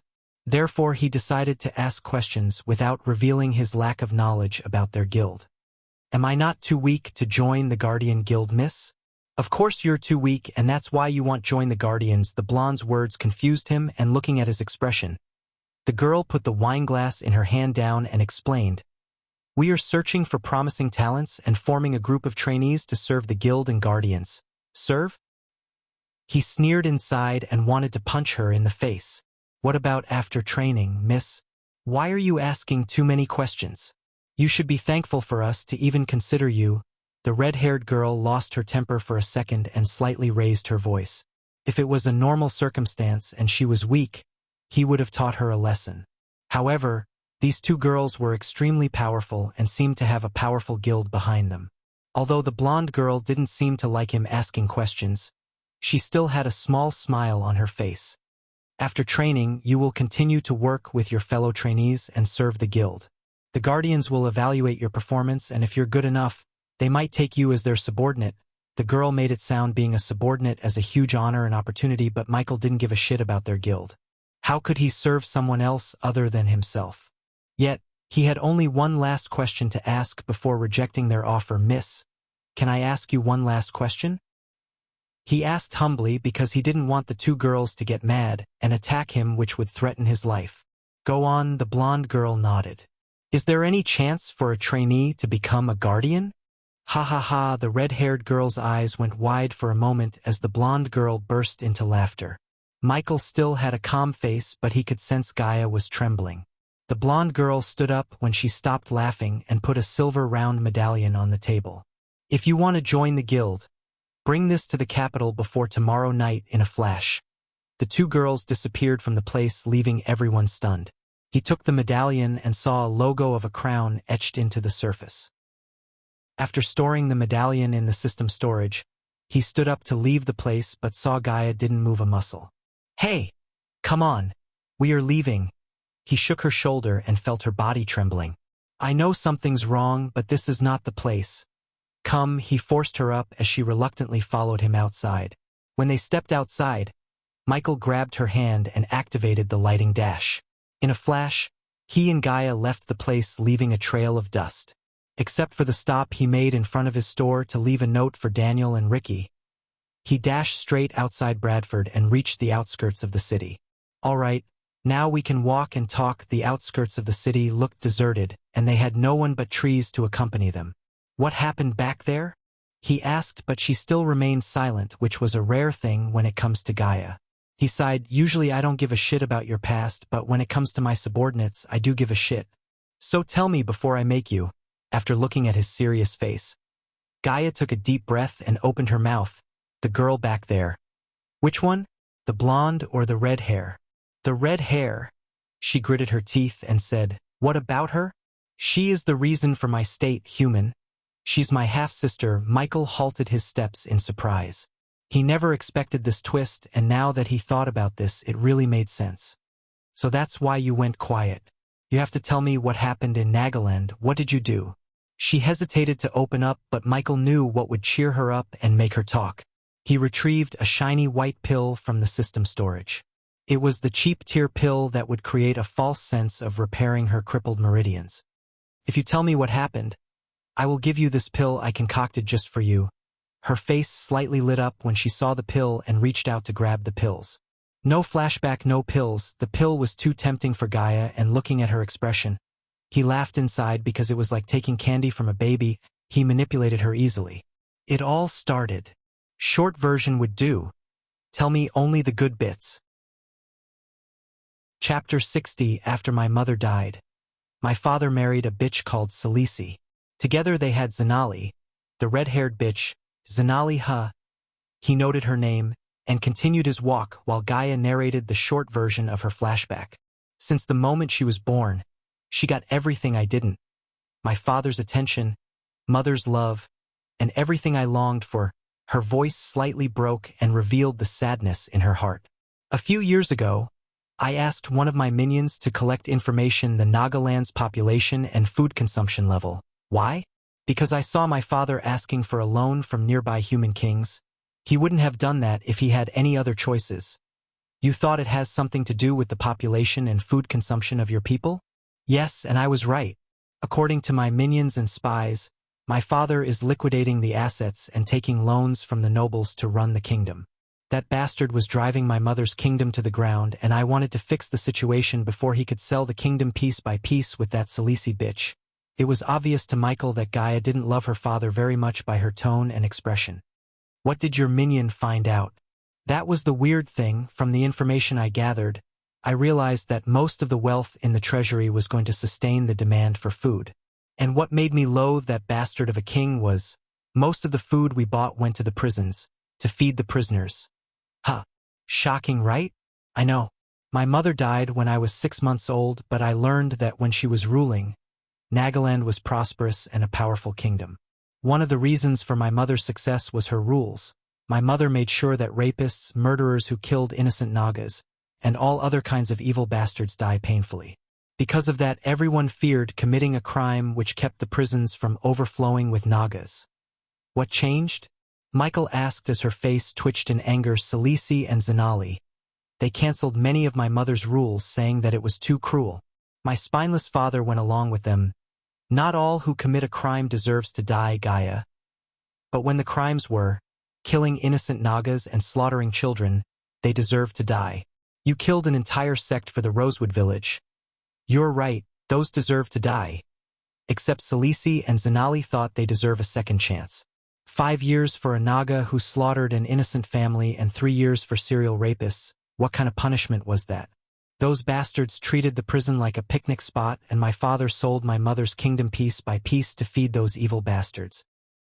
It drove me crazy, and that was why I always ventured out to calm my nerves, because I feared I would kill that bitch and my half-sister if I stayed in my castle. You still didn't say what you did to deserves to get your meridians broke. She took a deep breath after Michael's question and stayed quiet for a few seconds before continuing. I wanted to bring Nagaland back to its former glory after I take the throne which rightfully belongs to me. But when I returned to Nagaland after one of my adventures, I heard my father and most of the ministers chose Zanali as the next queen and decided to marry me to some prince of a distant kingdom. That's cold. Why did they choose Zanali instead of you? It was true that Gaia is an arrogant bitch, but she was also the rightful heir to the throne. From what he heard from Gaia, Michael could tell that her father is too soft to be a king, and Nagaland seemed like a place that needed a queen like Gaia rather than a softie like her father who was clearly controlled by Salisi and Zanali. Because my father loved her more than me, and Zanali earned the people's support with her fake charity works and donations. She seemed like a bitch to me back there. That was her real face, human. I should have killed her years ago. Yet, she broke your meridians? How was she able to do that? If my memory serves me right, you must have been stronger than her. Gaia's face reddened in anger.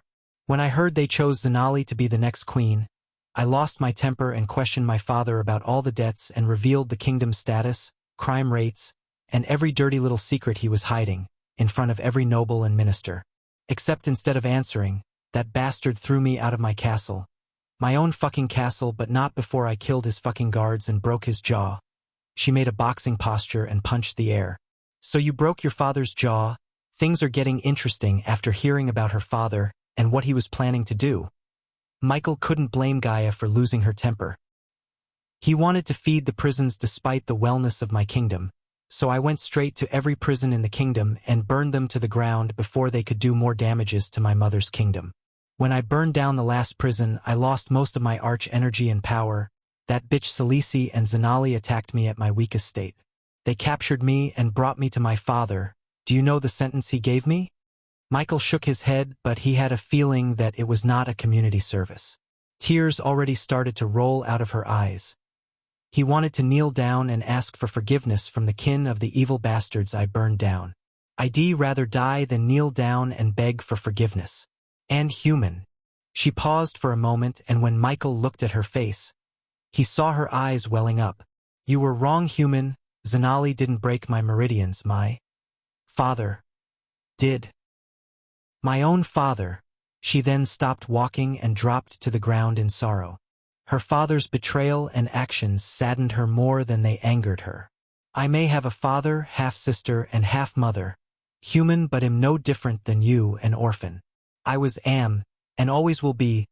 This was the first time he saw Gaia crying, and honestly, it startled him to see her like this. However, he hatched a quick plan to exploit this situation in his favor. For what it's worth, I think of you as my family, Gaia. He wiped the tears off from her face and wrapped his hand around her shoulder to console her. Just like he planned, her loyalty towards him jumped from 30% to 42%. She was far from being his family, but a simple lie made Gaia's loyalty towards him increase by 12% in one go. He would only consider her as his friend when she reaches at least 70% loyalty, and until then, he decided to lie to her more often to increase her loyalty. Now take this pill, you'll feel better. Besides, you look horrible when you cry. He chuckled as Gaia quickly pushed his hand around and punched him in the shoulder. You bastard. Give me that. He honestly preferred this version of Gaia to the silent sulking Gaia. And by giving the fake pill, he managed to soothe her sadness and anger. So are you going to join the Guardians? After swallowing the pill and wiping away her tears, she asked. About that, what is this Guardian Guild? Surprisingly, Gaia didn't seem shocked but let out a stifled laugh. What would you do without me? Guardian Guild is like the Adventurers Guild but more powerful and influential. They are the law enforcers of the Elon continent. In other words, if you want to rule this kingdom, they will stop you unless you join them and abide by their laws. Law enforcers, he was allergic to that word. Back on Earth, the law and the law enforcers were his biggest enemies. However, on Earth, he had no power to fight the law units head-on, but in this world, he had all the means to destroy them if they stood in his way. He dreamt to control and rule this world from the shadows, and he wouldn't let anyone stop him from turning that dream into reality. Where were they when Ralphie burned down an innocent village? They may have done something if anyone survived the massacre and complained to the Guardian Guild. Even then, it was highly unlikely because the Guardian Guild would send someone to investigate and they will take their sweet time. When they finish investigating, either Ralphie would have killed the witness or he would have bribed someone in the guild to make his case disappear. You have to be rich and powerful to get justice from the Guardian Guild, human. The Guardian Guild may have served everyone when it was found, but now, it's all politics. And that's why no matter how great you are, you can't become a high guardian. At best, you can become a bronze-tier guardian. Typical. It was not a big surprise to him to hear about the Guardian Guild because it was like every law enforcement unit on Earth, slow, inefficient, and plagued by politics. Of course, they kept everyone in order on Earth, and all hell would break if there wasn't a law unit like police in a country. Considering Michael was a criminal, he never liked the law enforcers and never would. Chapter 61. The cloud failed to blanket the sky. Instead, it was irregular, chaotic in where it chooses to be thick or sparse. In the gaps, the sky had darkened. The clouds were no longer white or paler gray. Instead, they were blackened shadows that shift with the wind. There were times they moved just enough to reveal the half-moon, but for the most part, there was no light in their way to the sunrise sect. Eventually, both of them reached the outskirts of the sect and started to climb the steps leading to his house. During their chat, Michael learned that the Guardians is categorized into 5 classes or tiers: Bronze class, Silver class, Gold class, Platinum class, and finally the Palladium class. The Bronze class was the lowest in the order and the powerful class was the Palladium.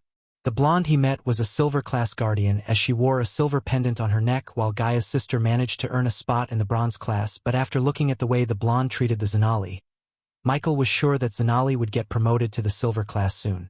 When they finished climbing the steps, he vaguely saw the structure of his house because of the darkness. Gaia was extremely tired after a long walk and couldn't wait to jump on her bed and have a shut-eye. She mustered her strength and rushed towards the house, but when she was about a few meters away from the door, Michael grabbed her hand and stopped her. "Don't make a sound. Come with me." Although she couldn't see his face clearly, She could sense the seriousness in his tone. She walked with him without making any loud noise and arrived behind a huge tree. Human, what is it? There are assassins waiting for me in the house. What? How? I didn't see anyone. How could you tell? Gaia's heart skipped a beat and her body slightly trembled. She was no longer a powerful cultivator, and now she had to depend on ghosts to survive. I can sense them. There are 6 powerful assassins inside the house to kill me. Shit! What do we do? You can kill them using some of your weird spells, right? Gaia believed that he could always perform some miracles and save the day, but she vaguely saw him shook his head. It's not that simple, he said and opened up the system. System, status window host. Michael cultivation level. Body refining stage, level 5 experience points. 65,000/300000 badass points. 18,000 skills and spells. Wind Blast, LVL2 responsive shield, LVL3 environment scanning, LVL1 ignitia, LVL1 lightning dash, LVL1 energy devuver, LVL1 occupation, disciple of sunrise sect status, healthy goals, control the world utility function, banker LVL2, ratio 1,000 gold coins, 5 badass points, special trait, 5-star alchemist subordinates. Gaia, loyalty level. 42% base of operation sunrise sect system. If I upgrade the environment scanning to the next level, can I sense the cultivation level of the assassins inside? Yes, the upgrade cost will be 9,000 badass points. Jane, you bitch. You will pay for every single badass point you're going to cost me. System, upgrade the scanner to the next level. I want to know the power level of those who are waiting to kill me. It didn't take long to figure out who sent assassins to kill him. Until now, he only made 2 enemies, Selena and Jane. If Selena wanted him dead, she had the power to kill him herself, and there was no need to send assassins after him, which left him with only one culprit, Jane. He gritted his teeth and endured the acute pain in his mind. After environment scanning reached level 2, he was able to sense the cultivation level of the assassins inside without laying eyes on them. However, when he sensed their cultivation level, dark lines appeared on his forehead. 6 level 10 body strengthening stage. System, can level 4 responsive shield withstand the attacks of the assassins? No, the level 4 responsive shield can only withstand the attacks of anyone on or under the body strengthening stage level 8. Level 5 responsive shield can withstand the attacks of the cultivators from the body strengthening stage level 10. Let me guess, I don't have enough points. Yes, this situation made him realize one of his biggest weaknesses, but at the moment, he had no time to be angry at himself. He then took a deep breath and calmed himself. Just after a few seconds of picking his brain, a small grin appeared on his face. Alchemy, my darling. System, I want to buy a potion. Ahoo! The system sounded curious for a moment. How much is the Devil's Breath potion in your store? 5,000 points. How much are Bugbear Tooth, King's Basil, Silver Bay Leaf, Serpent Barbs? 2,000 points, but the system recommends the host to buy the potion. There was a hint of tension in the system's voice, but Michael's grin grew wide. No thanks. Just give me the ingredients I asked. Does the host really wish to buy the herbs and not the potion? You bloody system. Are you trying to swindle me? I know what you're up to. You wanted to make me buy the potion and an antidote separately so you could take all my badass points away. It's not going to happen. Just give me the damn ingredients I asked. I can brew the antidote and the potion myself. The Devil's Breath potion from the system can weaken the enemies for 5 minutes, whereas the potion brewed by the host will only weaken the enemies for 2 minutes. The Devil's Breath will weaken any body strengthening stage cultivators by 5 levels. System. That means those assassins will become level 5 body strengthening stage cultivators for 2 whole minutes after breathing the potion. 2 minutes is more than enough for me to kill them. Human, what's the plan? Should I scream and wake up the entire sect? When Michael finished his purchase and closed the system, he heard Gaia's idea. I have a plan that not involves you screaming. What is it? She leaned forward and asked. Devil's Breathe. He conjured flame on his hand to brew the Devil's Breath using the ingredients he bought from the system. I never heard of such a potion. What's it do? She curiously peeked at the flame and the house from hiding behind the tree. Michael was cautious not to alert the waiting assassins and stood behind the tree to hide the light coming from the flame. Gaia waited curiously for another 5 minutes and saw him pour a dark red ooze into a glass vial and a silvery liquid into another vial before he put away the flame. "How do you feel about using the Mark III?" He pulled his sleeves up and showed her the grappling hook. Even though the sky was dark, she could vaguely see the silver linings on the device around his wrist. "You want me to use this?" "Heck yeah, finally." "Shoo!" In her excitement, she almost shouted. "Does the host wish to give the Mark III grappling hook to the subordinate Gaia?" "Yes, only for a moment." He then removed the grappling hook from his wrist and put it on Gaia's wrist. "Just aim at—" "I know how to use it, human. I saw you do it," she said confidently. "All right. Reach the top of the house and pour the potion down through the roof without alerting the assassins. They have to breathe the potion for a few seconds for the potion to work. What if it stinks and they run away before breathing it in? The potion is odorless and the darkness will conceal the color of the potion." "Wonderful. Let's go and kill those fuckers." "And Gaia," he stopped her. "After pouring down the potion, barricade the back door. We don't want our guests to escape, do we?" "Of course, we don't." "Leave that to me." Gaia nodded excitedly and sneaked her way around the house to reach the rooftop using the Mark III grappling hook. He waited for her to reach the rooftop, and just as she said, she used the grappling hook perfectly and landed on the rooftop without making a loud noise. Michael then walked towards the door, and before he entered the house, he drank the antidote so the devil's breath wouldn't weaken him. After a few seconds, he sensed the assassin's cultivation power slowly declining. The devil's breathe is working. Time to greet to unwanted guests. Creak.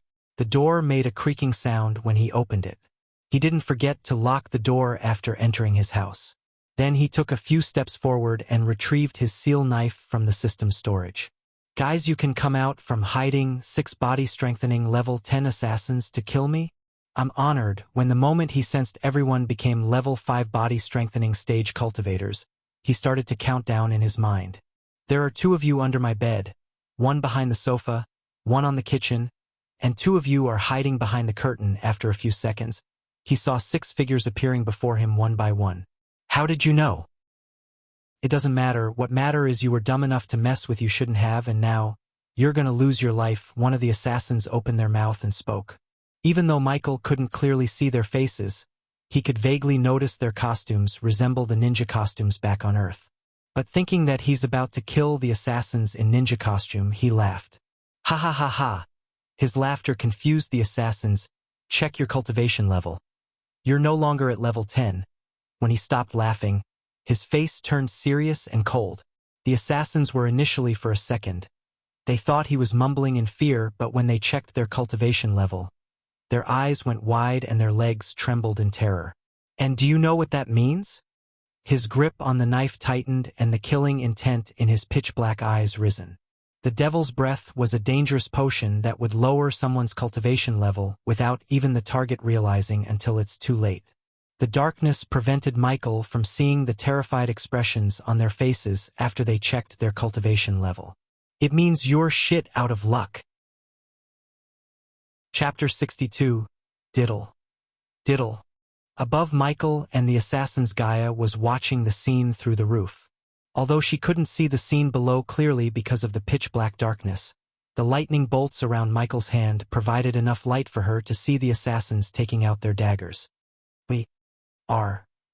So, even though they were stunned to see their cultivation level suddenly drop by 5 levels, they refused to believe a body refining stage level 5 cultivator could harm them in any way. Plus, they thought they had the advantage in numbers. Little, when the last word of his killing slogan escaped his mouth, he disappeared from the place he was standing. Pulch! The assassins saw one of them got stabbed by Michael. The one who got stabbed quickly tried to grab Michael before he turned into a lightning bolt and disappeared again. "He's fast. Watch your backs." Michael previously aimed his knife to stab the assassin in the heart, but he was able to see his movements and dodge at the last movement. Yet, instead of being shocked, a small grin appeared on Michael's face as he discovered the extent of his lightning dash spell's current capabilities. 90 seconds. He dashed around the assassins while counting in his head. 1, Behind, Pulch. Pulch. Michael used his full speed and stabbed one assassin in the shoulder and the neck. The pain made the assassin a little slow, and when he tried to dodge again, he felt an intense pain in his neck and his legs dropped to the ground. Ding! Congrats to the host for killing a body-strengthening stage level 10 cultivator. The reward is 40,000 experience points as well as 1,000 badass points. Ding! The host has successfully killed a powerful cultivator above his level for the first time. The reward is 1 gift box. Attack him together. After seeing the comrade falling, the rest of the assassins circled Michael and leaped at him to attack at once. Why isn't he moving? From above, Gaia saw Michael standing there without dashing away as the assassins got closer and closer. Pulch! Pulch! Pulch! Pulch! Pulch! Because the assassins leaped at him at once, Michael easily grabbed one assassin by the hand and continuously stabbed him in the chest. Die! However, when the rest of the assassins stabbed Michael in the back, their daggers couldn't get to his body and they were stopped by a light blue shield around Michael's body. Ding! Congrats to the host for killing a body-strengthening stage level 10 cultivator. The reward is 40,000 experience points as well as 1,000 badass points. 60 seconds. 4 to go. Whoosh! The remaining 4 assassins were momentarily stunned when they saw the shield. They quickly tried to move out of Michael's grab and they were able to get away except one. From above, Gaia fired the grappling hook at one of the assassins as the grappling hook hit the assassin in the back and slowed him down. Michael used the assassin's momentary clumsiness and grabbed him by the neck from behind. Then, without wasting a second, he slit the assassin's throat and kicked his body towards the remaining 3 assassins. Ding! Congrats to the host for killing a body-strengthening stage level 10 cultivator. The reward is 40,000 experience points as well as 1,000 badass points. 50 seconds. Ignitia, the 3 assassins dashed away from the body as they didn't want to be slowed down. Yet, when the body got closer to them, the body exploded and the bits and pieces splashed on their faces. Awesome! Gaia never expected Michael would blast the dead body and use the blood and body parts as a distraction. Pulch! Pulch! Pulch! Pulch! Pulch! Because the splattered blood hit them on their eyes, which were the only part uncovered by their costume. Their vision got blurred and 2 assassins instinctively moved their hands to wipe off the blood. Michael used this opportunity and stabbed both of them in the chest using the lightning dash spell to speed his movements. Ding! Congrats to the host for killing a body-strengthening stage level 10 cultivator. The reward is 40,000 experience points as well as 1,000 badass points. In his rush, he stabbed one in the throat and ended the life, but the second assassin survived because he was stabbed through the ribs.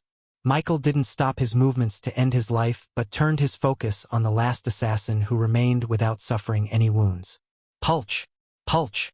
When Michael and the last assassins were dashing and fighting, Gaia used the grappling hook to hit the assassin who survived Michael's attack.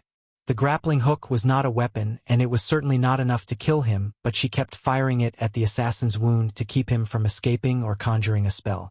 The last assassins saw Gaia torturing his comrade from above and wanted to end Michael's life soon. 30 seconds.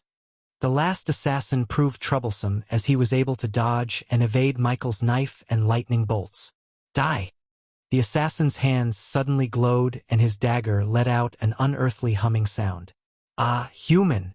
Gaia shouted, seeing Michael's body sent flying by the last assassin. Michael's body hit the nearby wall and dropped to the ground. The assassin wasted no time and dashed at him to finish him off quickly.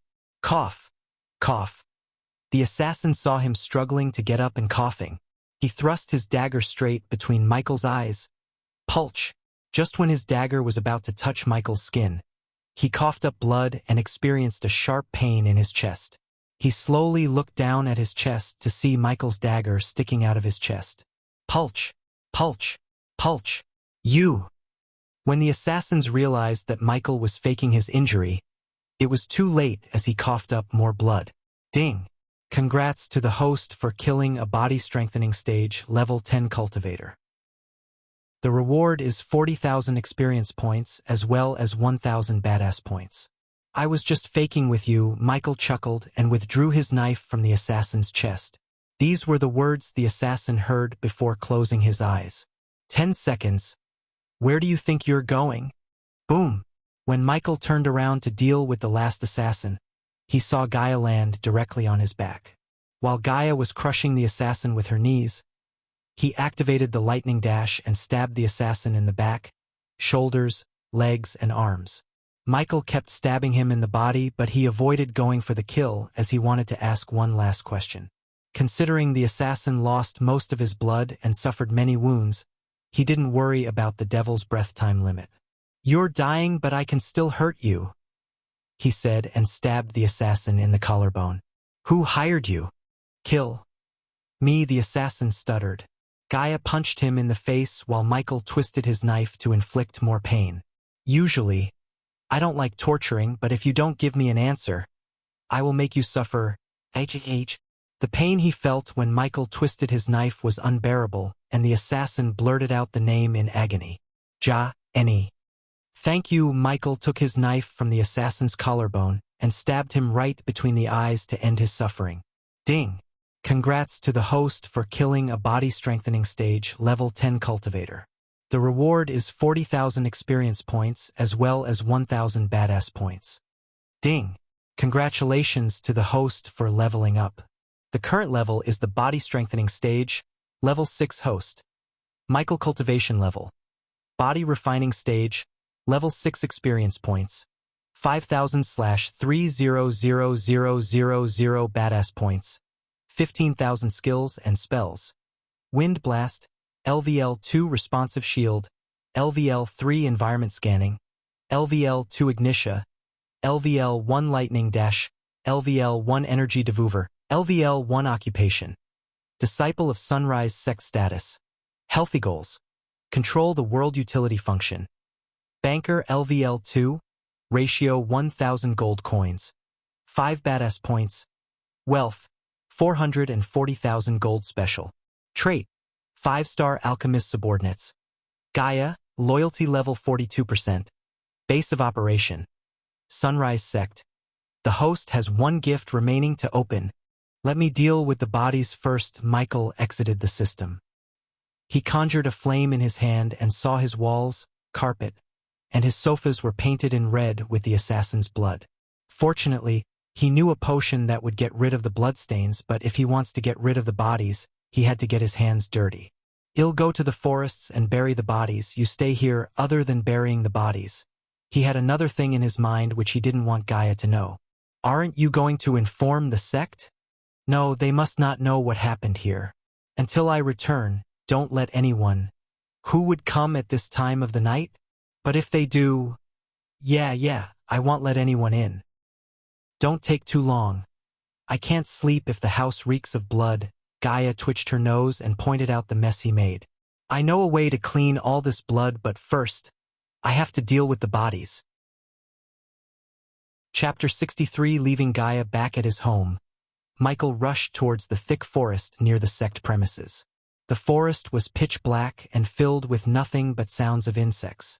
With the help of his environment scanning skill, he was able to move through the forest without tumbling down. After he came quite far into the forest, Michael stopped running and climbed the top of a tree using his grappling hook. The Naga girl took a liking to the grappling hook as she reluctantly parted with it when he took it back. Sitting on the branch, he used the environment scanning to make sure there's no one around him because he's going to put a dangerous but important plan on the motion. System, open the gift box. The blue box wrapped in red ribbons flashed across his eyes, and 4 cards jumped out from the box. 2 spell learners, special fertilizer. He read the first 2 cards when his gaze landed on the 3rd card. He grinned ear to ear. The bow of Legolas. The dark wooden bow looked nothing extraordinary from the outside look, but Michael knew this bow killed many powerful orcs in the Lord of the Rings movies. Ding! The host must be at least 70% proficient in archery to use the bow. Just as he was grinning at the bow and imagining himself running around firing a volley of arrows upon his enemies, the system bombarded him with a surprise warning. "Seriously? Let me guess. I need to buy something from you." Duh. Yes, he could swear he heard a snarky reply from the system before the familiar robotic voice. "How much?" The system recommends the host to buy the archery pack, which contains special types of arrows and Book of Archery. By using the Book of Archery, the host will become 80% proficient in all long-ranged weapons. It does sound cool, but give me the price first. 24,999 badass points only. The fuck? Why don't you round up to 25k? You sound more and more like the TV ads. System. First of all, Michael knew he has not enough points to buy the archery pack, and second, even if he does, he wouldn't buy the pack at the moment because he needed the badass points to accomplish more significant tasks. Putting the bow in his storage, he stared at the fourth and final item he got from the gift box. The card had 2 swords on the surface as he began to read the description. The host will be able to dual-wield swords and gain 70% proficiency in sword mastery. He breathed out as his face brimmed with a smile, for he was filled with glee. I always wanted to fight using swords. It seems I got my wish. Hey system, does the skill come with swords? No, the host have to buy the swords separately. Alright, my plan does require a new set of skills. System. List all the swords I can buy between 5000 to 800 badass points. He waited for a few seconds and the system showed him nothing, not a single sword. The system recommends the host not to be stingy with the badass points. Stingy? Do you know how hard it is to earn XP and badass points without pissing off powerful people? Doesn't matter how much are the least expensive swords you got. 10,000 badass points. Does it come with the pair, or do I have to buy another one to dual wield? Yes, the host has to buy 2 swords if you wish to dual wield. After hearing the system, he wanted to shout at the system, but soon he realized he doesn't always depend on the system to accomplish things. System, I can use any 2 swords, right?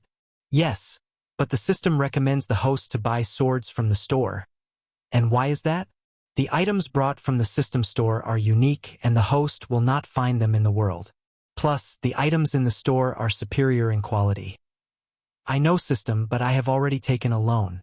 So I must spend each point very carefully, and I need badass points to buy something else for my grand plan. What is that, host? Michael took a deep breath and asked the system. System, I need a new suit. I'm applying the following filters. The suit must be black and under 8,000 badass points. Does the host wish the suit to have a special ability? Special ability suits cost more. If there's a suit with special ability under 8,000, he'll be glad. The suit with special ability starts on 20,000 badass points. Then no thanks. I settle for suits with no special abilities for now. The system started to search for the suits as he saw the loading icon before his eyes. He eagerly waited for the system to come up with the new suit. A few moments after, 3 iconic suits appeared before him. The Zorro costume, the X-Men suit from the X-Men Last Standing, and the Nightwing suit from the Titans. Although I like Zorro, it doesn't suit the purpose, pun intended. He put away the Zorro costume and stared at the X-Men suit and the Nightwing suit. Compared to the X-Men suit, the Nightwing suit seemed more refined and cool. The only thing that irked him was the blue Nightwing logo on the center and the blue linings on the armor. Let's put on the other items and see which one looks intimidating. System, do you have the cape of Dr. Doom? Michael wished the system to say yes, as Dr. Doom was one of his favorite Marvel characters.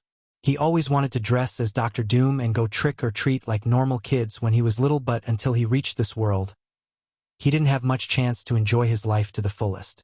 The black-colored Dr. Victor Von Doom cape will cost the host 1,000 badass points. Good. Put the cape on both the suits.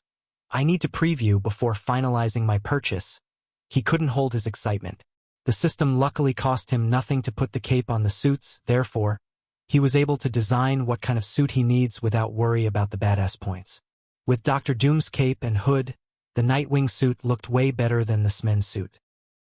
Looking at the Nightwing suit, he almost decided to go on with this suit, but he still had to buy one important piece to finalize his new suit. System, give me the black mask from the Birds of Prey film, 500 badass points. Thank God. I thought it's going to cost more.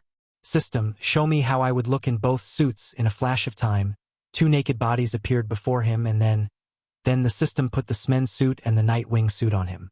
Just like his previous thought, when the cape and hood added, the latter looked way better in his opinion. As the last piece, the black mask covered his face. Wow! The black skull mask really looked intimidating under the hood, and perfectly suited for his purpose, which was to inflict fear into his enemies and spread his legend. Under the two suits, the cost of buying them emerged. The X-Men suit surprisingly cost $7,500 with the cape and black mask, while the Nightwing suit cost was 7,000 badass points. System: I'll buy the Nightwing armor, and after that, I need 4 more items. Does the host wish to equip the suit of armor now? Not yet. I need rock feather, grim aconite, ant bark, and black metallic spray paint. Does the host wish to brew the fear potion? He wouldn't have thought it would be possible for him to create something similar to the fear toxin that Scarecrow used back on Earth. Although Michael learned chemistry as a part of his training, he was not a master in chemistry. However, this changed when he learned the Book of Alchemy. After becoming 5-star alchemist, he knew the properties of a vast amount of herbs and plants in this world, as well as which can be used to concoct pills or brew potions. With this knowledge, he was able to figure out the formula to a potion that would induce fear. Yes, 800 badass points. I'll take them. After buying everything he needed, he exited the system and started to work on the suit. He first painted the blue Nightwing logo with his metallic black spray paint, and then he painted everything that had blue with the help of his alchemy flame. Shit, I have to look for a bat cave. Working on top of a tree branch is not a straightforward thing. Chapter 64. I cannot wait to wear this bad boy and terrorize my enemies. Ha ha ha. Michael evilly laughed, looking at his suit of armor. He then stored the armor in his system storage and started to brew the fear toxin. He was being extremely cautious not to inhale the toxin. As a precaution, he wore the black mask he just bought. Unlike the devil's breath, the fear toxin had no antidote. If he inhaled the toxin, he would experience hallucinations and absolute terror for a few hours. According to his calculations, the weaker the cultivation level, the stronger the effects would be. For an instance, the fear toxin would affect a body refining stage cultivator for 3 to 5 hours, whereas it would affect a body strengthening stage cultivator for 2 to 4 hours. After 15 minutes of careful brewing, he took a medium-sized bottle and poured a black goo-like liquid into the bottle. The fear toxin had a low boiling point, so it would vaporize very quickly and spread to a large area in a matter of seconds, which was perfect for his upcoming plans. Damn! Alchemy is so overpowered. The only thing he lacked to milk full use of his alchemy talent was the ingredients and herbs. Many powerful, overpowered pills and potions required very rare herbs and precious ingredients, which he currently had only one way to get: system store. However, the ingredients and herbs in the system store were extremely costly. Therefore, he decided to grow them old-fashioned, since he could buy the seeds from the store cheaper than the grown herbs. As for the items such as wyvern claws, dragon scales, and items he can't grow like herbs, he planned to buy them using gold coins in auction houses. The fight between the assassins made him realize his biggest weakness, that is depending on the system too much. Anytime he could run out of badass points and face a situation like that again, and if he had to solely depend on the system, he would be screwed. Because of this, he decided to take advantage of the world and the people around him. For instance, he planned to grow a large herbal garden at the sect for his alchemy rather than buying from the system. I may as well brew the blood cleaner. Using the grappling hook, he comfortably landed on the ground and began his searches for the herbs required to brew the blood cleaner. He collected most of the herbs near the area where he buried the bodies of the assassins and now only needed a particular mushroom as the last ingredient. There it is. Considering the mushroom had a fluorescent effect, he was able to quickly find the mushroom. He carefully plucked a couple of glowing green mushrooms and put them into his system storage. Ha! At the moment, Gaia noticed a shadow outside through the window. In the darkness, she couldn't make out the face but barely saw the figure with the help of the half-moon. Bastard didn't even give me his knife! She cursed Michael and picked up the vase to defend her. Hey! It's me. Open the door. Only now hearing Michael's voice, she heaved a sigh of relief. What's the code? There's no code, you damn snake. She chuckled inside and continued to mess with him. You have only 2 tries remaining. What's the code? Gaia is a bye. Before he could finish his words, she slammed open the door with a furious expression on her face. What did you call me? I was going to say Gaia is a big girl. What did you think? He pushed her away and entered the house. You fucking liar. You were going to say Gaia is a bitch, weren't you? Your words, Not mine, ignoring her scowl. He took out the blood cleaner, which was a milky white potion, and poured it in the bloodstains. What is that smell? Gaia twitched her nose and sniffed the air. What smell? He kept pouring the potion as the bloodstains began to disappear. I don't know. It smells like paint and metal-y. Michael's hands stopped pouring the potion when he heard her and looked at her coming towards him, sniffing the air. It's coming from you, but not from this potion. She walked closer to him and took his hand. Hey, what are you doing? She sniffed his hands and nodded. Yes, it's definitely coming from you. Michael never expected a snake like her to have a sense of smell like a dog. Even though he washed away the paint stains on his hands and could no longer smell the pain, he realized she could still smell the metallic paint. Of course it's coming from me. Do you think potions magically appear? One of the herbs I used to brew the blood cleaner smells like paint. That what you're smelling? Well, make it go away. It stinks. She put his hand back and loafed into the sofa since the blood on it now disappeared. Do you smell everything that stinks? Stop. She threw a piece of broken wood at him instead of answering as he chuckled a little. When he finished pouring all the blood cleaner, he heard hissing and snoring and turned to see Gaia fell asleep on the sofa. Looking at her curled figure, he went to his room and brought her bedsheets. I should plant the seeds before they come in the morning. He left the house after covering Gaia with the bedsheet. He expected small gestures like these would help him increase her loyalty to him, and then he could finally cure her and get a powerful subordinate. The herbal garden of the Sunrise sect was previously cleaned off by him and now had nothing but grass and weed. For now, this small garden would do, but in the future, I'm going to create the largest herbal garden in Bredia. The herbal garden before him was only 200 square feet in size and had no protection around it. Not that someone would rob a small garden in a decline sect. Taking out the seed pack and the compost he bought from the system, he started to get his hands dirty. Maintaining his garden would be Ricky and Daniel's job, but for now, he chose to do it. After he finished preparing the soil, he remembered about the special fertilized he got from the system's gift box. The fertilizer was a green powder packed inside a paper bag. System, tell me about this. The special fertilizer will permanently increase the land's fertility and growth speed of the herbs. According to the system's calculation, the seeds would take 2 days to grow in this garden and the fertilizer would make them grow in a day. Then, it's a good thing I ordered Ricky and Daniel to buy the herbs from Sarton. It's bad for business to send back the customers on its very second day. After he met Gaia's sister and the blonde at the restaurant, he left a note and a pouch of coins for Ricky and Daniel. On the note, he ordered them to go to Sarton and buy everything he listed as he needed the items to concoct pills and brew potions. The items were enough to keep the shop open for 2 days, and after that, the herbs in the garden would be ready to be plucked and used to make the potions and pills. Soon after, he left the herbal garden and made his way back to his house. Today was a very fruitful day. He broke through to the next level by killing the assassins. He finally bought the suit of armor for his plan, brewed the fear toxin, and planted the seeds to cut the purchasing cost of herbs. One last thing he had to do before putting his suit of armor was to get the list of all the criminals in the kingdom. If his plan to go as smoothly as he planned, he must kill some criminals and introduce his second persona to Bredia. And when everyone starts to fear and worship his second persona, he would finally end the life of the one who sent the assassins to kill him, Jane Totonk. Since I come to this world, I killed many, but Jane, you're the first person I'm going to assassinate. Chapter 65. The very next morning, the sound of carriages and chattering of people interrupted Jack's peaceful cultivation. He had no idea where this noise was coming from. On the busiest day of his sect, there would be only 1 or 2 carriages, and even those belonging to the debt collectors.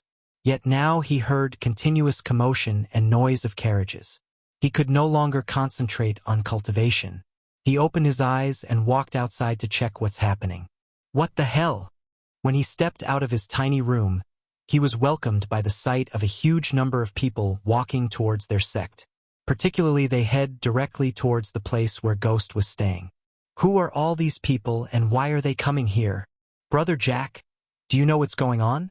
Some of his juniors also woke up by the commotions and they came asking Jack. I don't know, but I should go and inform the elders. Meanwhile, Countless noblemen of Bradford and Sarton were all rallying into their mountain range after hearing about the 80% pure pills and potions. Some people from the influential factions had come too. As time passed, more and more people came. Soon, people filled the whole area. Some people even wanted to buy places earlier in line in front of Michael's home, but no one was willing to sell their place. What's going on? Why on earth are there so many powerful and influential people here? Raylene woke up early to make breakfast for the children and clean the sect building, and when she saw the crowd this early in the morning, she was surprised. Inside Michael's house, Gaia's eyelids twitched, and the commotion outside disturbed her slumber. Soon, she heard soft knocks on the door as she finally opened her eyes. I swear to God if that little shit Jack. Just as she was about to finish her curse, she remembered about the store and realized the people had come before even the morning sun. Throwing aside her bedsheet and tying her hair into a ponytail, she went to open the door. The moment she opened the door, she was stunned by the crowd that greeted her. For a second, she stared at the sea of people before her speechlessly before talking. The sun hasn't even risen yet, people. Wait a few hours. Alchemist Ghost will be here with you soon, Gaia shouted out loudly. Miss Elia, I came here first, so I'll be the first person to order. I have come for the energy boosters. I want healing pills, my grandpa is dying. I want 5 revitalizing pills. Their shouts almost broke her eardrums as she shouted again, fine. Stand in line. If anyone tries to cut in line, we won't open the shop. Do not worry, we will behave ourselves. If anyone dares to cut in line, I will kill him. Yes, kill him. On her way to his room, she hatched a quick plan in her mind. After seeing the crowd of customers at their doorsteps on the very second day, she wanted to put her fingers in the pie. Does asking 50% on the profit is too much? Asking this question, she kicked open Michael's room door to see him peacefully sleeping on the bed. She was surprised to see him sleeping rather than cultivating because only mortals had to sleep to refresh their minds and bodies. She wouldn't have slept if she was still a cultivator, as a few hours of meditations and cultivation would make her feel rested. However, she didn't expect a genius like Michael to sleep like a baby despite the commotion outside. Hey, wake up!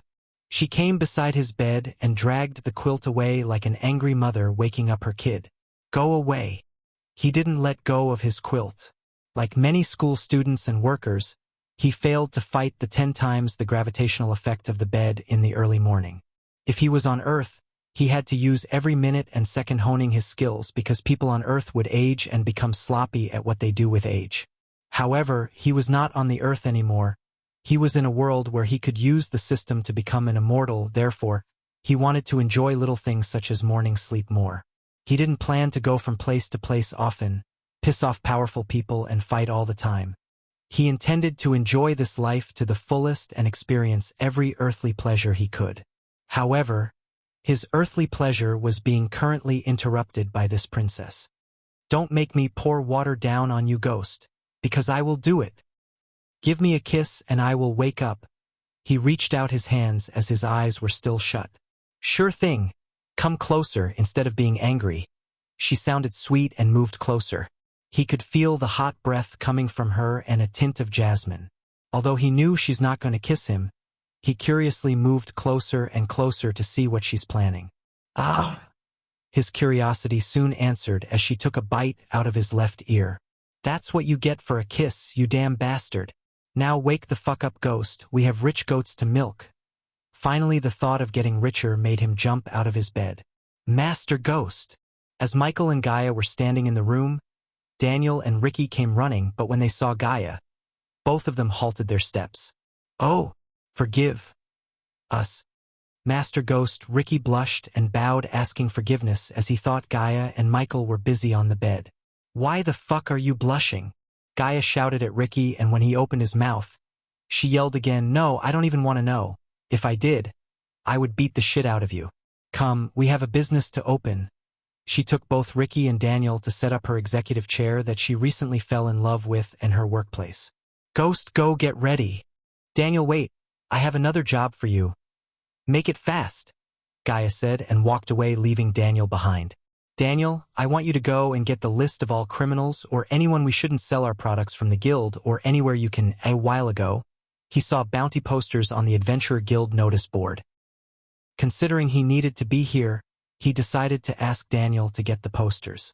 However, the reason for this was not about selling his products but putting his plans in motion. As you wish, Master Ghost. Daniel didn't ask any questions as he bowed and turned to leave as Michael stopped him. Be discreet. After sending Daniel on his way to the Adventurer Guild, Michael brushed his teeth and put on his Neo robes. Human Gaia came looking for him before he steps out of his room again. Claire and the oldies are here. Let's go meet them. Right at the moment, Claire and the elders were standing in the hall, and the sight of this much crowd outside the house stunned them. They knew the people were waiting for Michael, but they didn't know why they came here instead of going to his shop at Bradford. When the elders and Claire turned their gaze away from the crowd, they saw Michael as their mouths slightly opened. You had a breakthrough. Again? Elders Mila's heart skipped a beat. Only yesterday he was at the body refining stage level 5, but just in a day, they saw him reach level 6. A true genius. Brother Ghost is a freaking monster. With this rate, he would reach the next stage in a couple of months. Ding! Congratulations to the host for successfully being a badass. The reward is 500 badass points. Ding! Congratulations to the host for successfully being a badass. The reward is 800 badass points. Ding! Congratulations to the host for successfully being a badass. The reward is 1000 badass points. Ding! Congratulations to the host for successfully being a badass. The reward is 600 badass points. Just by impressing the elders and the few disciples behind them, he reaped a bunch of badass points. While the elders were staring at him shocked, Claire had a gentle smile on her face as the more he grew, the more chance they would have to revive their sect. Sect leader Claire, elders, he greeted them with a wide grin and a nod. Sorry for not informing you about this. I would have moved the shop here if it wasn't for what happened in Bradford with Jane. I realized that if she messes with me again, I would do more than breaking her bodyguard's bones. I didn't want that, so I decided to move the shop here. I hope sect leader Claire and the elders don't mind. I wanted to inform you yesterday, but meeting with the Guardians took some time. Guardians? From the Guardian Guild. Elder Miles felt the world around him spinning in shock and dropped onto the chair behind him. What did they talk to you about, if you don't mind us asking? Elder Sandra asked with a soft voice. They asked me to become their trainee, but I rejected them. You did what? Oh my God! I'm going to die. Elder Miles screamed again and fainted on the spot as the other elders also looked quite startled. Claire heaved a sigh of relief inside. If he left the sect to join the Guardian Guild, how could she revive her sect? Ghost, tell us everything that happened, Elder Mark asked, and the elders sat down on the sofa. Of course, elders. Just give me a moment. He grinned widely because he realized that if he concocted pills and brew potions while talking to them, he would look more badass and accumulate the much-needed badass points, not to mention the gold coins. Elia, start taking the orders. We are opening. Chapter 66. Show off. Gaia mumbled under her breath and opened the doors to the customers waiting outside. What are you doing? Elder Sandra frowned. After taking the pills he gave her, Elder Sandra's complexion looked better and she seemed healthier than before. Multitasking. Elder Sandra. These people are waiting for me from early morning and you're here for an explanation. I can't make either of you wait any longer, Michael calmly explained and conjured the flame on one hand while sitting on the sofa to concoct the pills. It's dangerous not to solely concentrate on what you're doing, Ghost. The elders were genuinely concerned because if he made a mistake, not only him but they would also get burned by his mistake. Trust me, this is a walk in the park for me. Now, where was I? Rejecting the Guardians, Elder Mark said as Michael started to tell everything that happened in the restaurant except the fact Gaia's sister is a Guardian. Look, he's concocting pills while talking to the elders. I've never seen an alchemist concoct pills so casually. Yeah, I heard even the Alchemy King wouldn't let anyone inside his work hall as concentration is crucial in making pills and brewing potions. Are you saying that Ghost is better than the Alchemy King? He might be because Alchemy King Gabriel is 50 years old, but look at him. He's not even 25. Imagine where he would be in another 25 years. Just like Michael planned. The people were stunned by him multitasking and murmured among themselves. Ding! Congratulations to the host for successfully being a badass. The reward is 700 badass points. Ding! Congratulations to the host for successfully being a badass. The reward is 500 badass points. Ding! Congratulations to the host for successfully being a badass. The reward is 900 badass points. Ding! Congratulations to the host for successfully being a badass. The reward is 800 badass points. Inside the house, Michael heard the continuous ringing of the system notification. His heart jumped in joy looking at the badass points increasing. Eventually, Michael finished telling the elders what happened with the two guardians. The elders and Claire let out a deep breath. Because they were immersed in Michael's story, they failed to notice the money he just made, but Jack was more interested in the money than Michael's story. He slowly walked to Gaia's counter and looked at the pay cubes over her shoulder. At the next customer came to Gaia's counter and placed his order. Miss, ID like to order 2 revitalizing pills, 2 arch energy boosters, and 3 healing potions, 81,000 gold. What do you think you're doing? Gaia turned back to see Jack's eyes sparkling at the amount of gold she just took from the pay cube. Can I touch it? Jack had never seen a pile of gold coins before, and in front of him, a huge pile of gold coins lighting the room with their shine. No, you can't touch it, you little shit. Go away. Gaia shushed him away from the stack of gold coins. Michael noticed this scene but didn't say anything. After being shushed away by Gaia, Jack went to Ricky, who was busy taking the pills and potions from Michael's hands and delivering them to the customers. Do you need any help? Jack asked Ricky. No, my lord. I'm doing just fine. I'm not a lord. I'm just like you, a commoner. I'm Jack Roybin. What is your name? Jack reached his hand out as Ricky reluctantly shook his hand because lord or not a lord, Jack was a cultivator at the foundation stage level, for while he was just at the arch sensing level 3. Ricky Mervan. So Ricky, how much are you earning working for Brother Ghost? Ricky was surprised by Jack's sudden blunt question, but he sighed inside and answered, 120 gold. Jack, per year? Per month though? Wait, what? Jack's body shook for a second hearing Ricky. He was barely able to send 10 or 20 gold coins once a year to his home, but Ricky was earning way more than he ever could. What disturbed him more was Ricky was just a mortal while he was considered a cultivator. I wasted my life cultivating. Oh God! Jack mumbled continuously and went to join Elder Miles on the sofa. Alright people, we are closing the shop for today. We'll open again in 2 days and we will have more varieties of pills and potions. Spread the news. If I see anyone knocking on my door tomorrow, I won't be responsible for killing the one who knocks. Oh come on. We didn't get to order anything. This is unfair. I need healing potions to save my grandma. If you love your grandma so much, come before anyone else. Gaia yelled at the person who tried to use his dead grandma to buy pills. The ones who got to buy pills and potions left the mountains with a wide grin, while the people who didn't get the chance walked away with gloomy faces. After she shut the doors, Gaia started to count the gold coins under the shocked gazes of the elders and Claire. Jack still tried to touch the pile of gold as Elder Mark swallowed a mouth full of saliva looking at the scene. Warning! Warning! Debts of the base of operation are increasing. What the? Michael's smile disappeared hearing the warning beeps inside his mind. He then entered the system to see what's going on and why is the system yelling at him. Host. Michael cultivation level. Body refining stage. Level 6 experience points. 5,000/3000000 badass points. 16,000 skills and spells.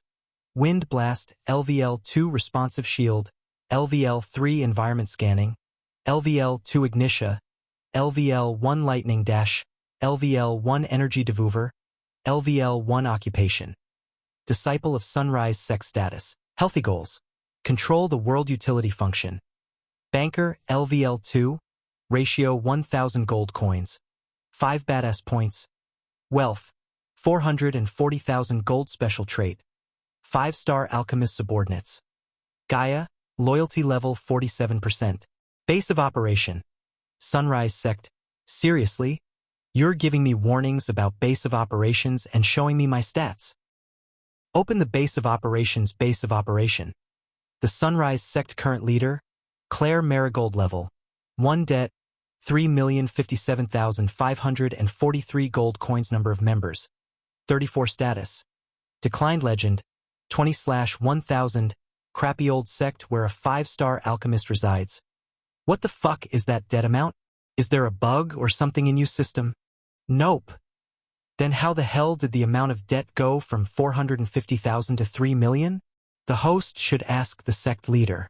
The sect took a debt with variable interest rate. Considering the sect hasn't even paid their interest and just a minute ago, they crossed a 2-year time limit. Hence, the system calculated the total debt amount and showed it to the host. Variable interest rate? 2-year time limit? Fuck. The system recommends the host to pay the debt sooner than later, or the system would deduct the host's badass points on a regular basis. Oh come on, why would you do that? What's the connection between debt and you deducting me badass points? Michael was really frustrated by the system's blackmail and wanted to punch the system in the face. He was planning to buy new swords and renovate his house using the gold coins he earned through hard work, but now he had to pay the debt as soon as possible. The answer is simpler than you think, host. You are not a badass if you are neck-deep in debt. He really tried to calm himself by closing his eyes, but what the system said next almost made him lose his cool. Host, when are you planning to upgrade the system? The system's robotic voice sounded like it was messing with him. Let me first deal with the debt, jerk. He exited the system with a gloomy face, and Gaia noticed the change on his face. But before she could ask what's wrong, Michael turned his gaze towards Claire. Sect leader Claire, I need to ask you something. His voice brought Claire front the days of looking at the shining pile of gold. What is it, ghost?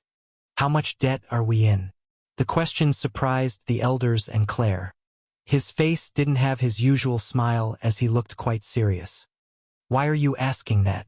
It was quite an embarrassing subject for Claire to speak in front of the disciples and outsiders like Ricky and Elia. Knock, knock. Suddenly someone knocked at the door and turned everyone's gaze at Michael's door. Because of that, Michael guessed the ones knocking on the door are the debt collectors. Can I have one peaceful day without someone trying to kill me or take my money? Michael sighed inside and prepared to give all his money because badass points are harder to earn than the gold coins, and badass points were more valuable compared to gold coins. The fuck? Didn't I say we closed the shop? Prepare yourself to get wrecked, you asshole. Outside the door, however, Gaia had zero ideas about the ones outside, as she thought it's someone who came to buy pills or potions, ignoring her order. She clenched her fists and rushed angrily towards the door. Stop, Elia. It's not who think it is. Chapter 67. Before Gaia could mess with the newcomers, Michael waved his hand as the door opened. On the other side, he saw a group of men in fancy clothes standing, and they entered his house following a plumpy middle-aged man.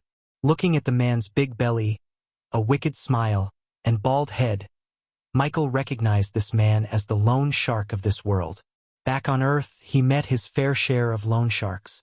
They would lend out money to anyone without asking for any official documents like a bank, but after their client took the money, the loan sharks would dry them out by collecting the money with inhuman interest rate by any means necessary. Only a few had escaped the clutches of a loan shark after taking the loan. At first, the loan sharks would look like an angel, but soon, they would turn into a devil. Greetings, sect leader Claire and elders. You never told me you have a 5-star alchemist for a disciple. Gaia counted the bodyguards behind the man and noticed all of them were at body strengthening stage level 2.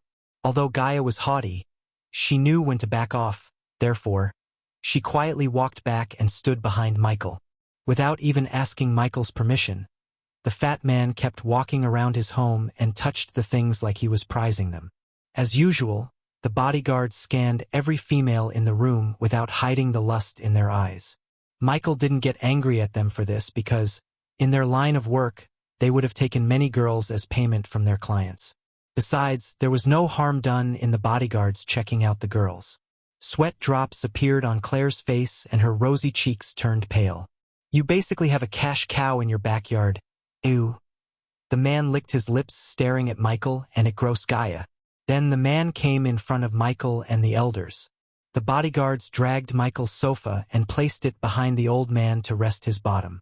Michael watched everything calmly without uttering any words and waited for the man to come to the point. "Nice sofa, very comfortable," the man said and moved his butt around the sofa, feeling every inch of the sofa. Seeing this, Gaia almost lost her cool because only she and Michael used the sofa, and at night, she used the sofa as her comfy bed. The man was practically rubbing his butt all over Gaia's bed. "Hey, look at that, bring me that.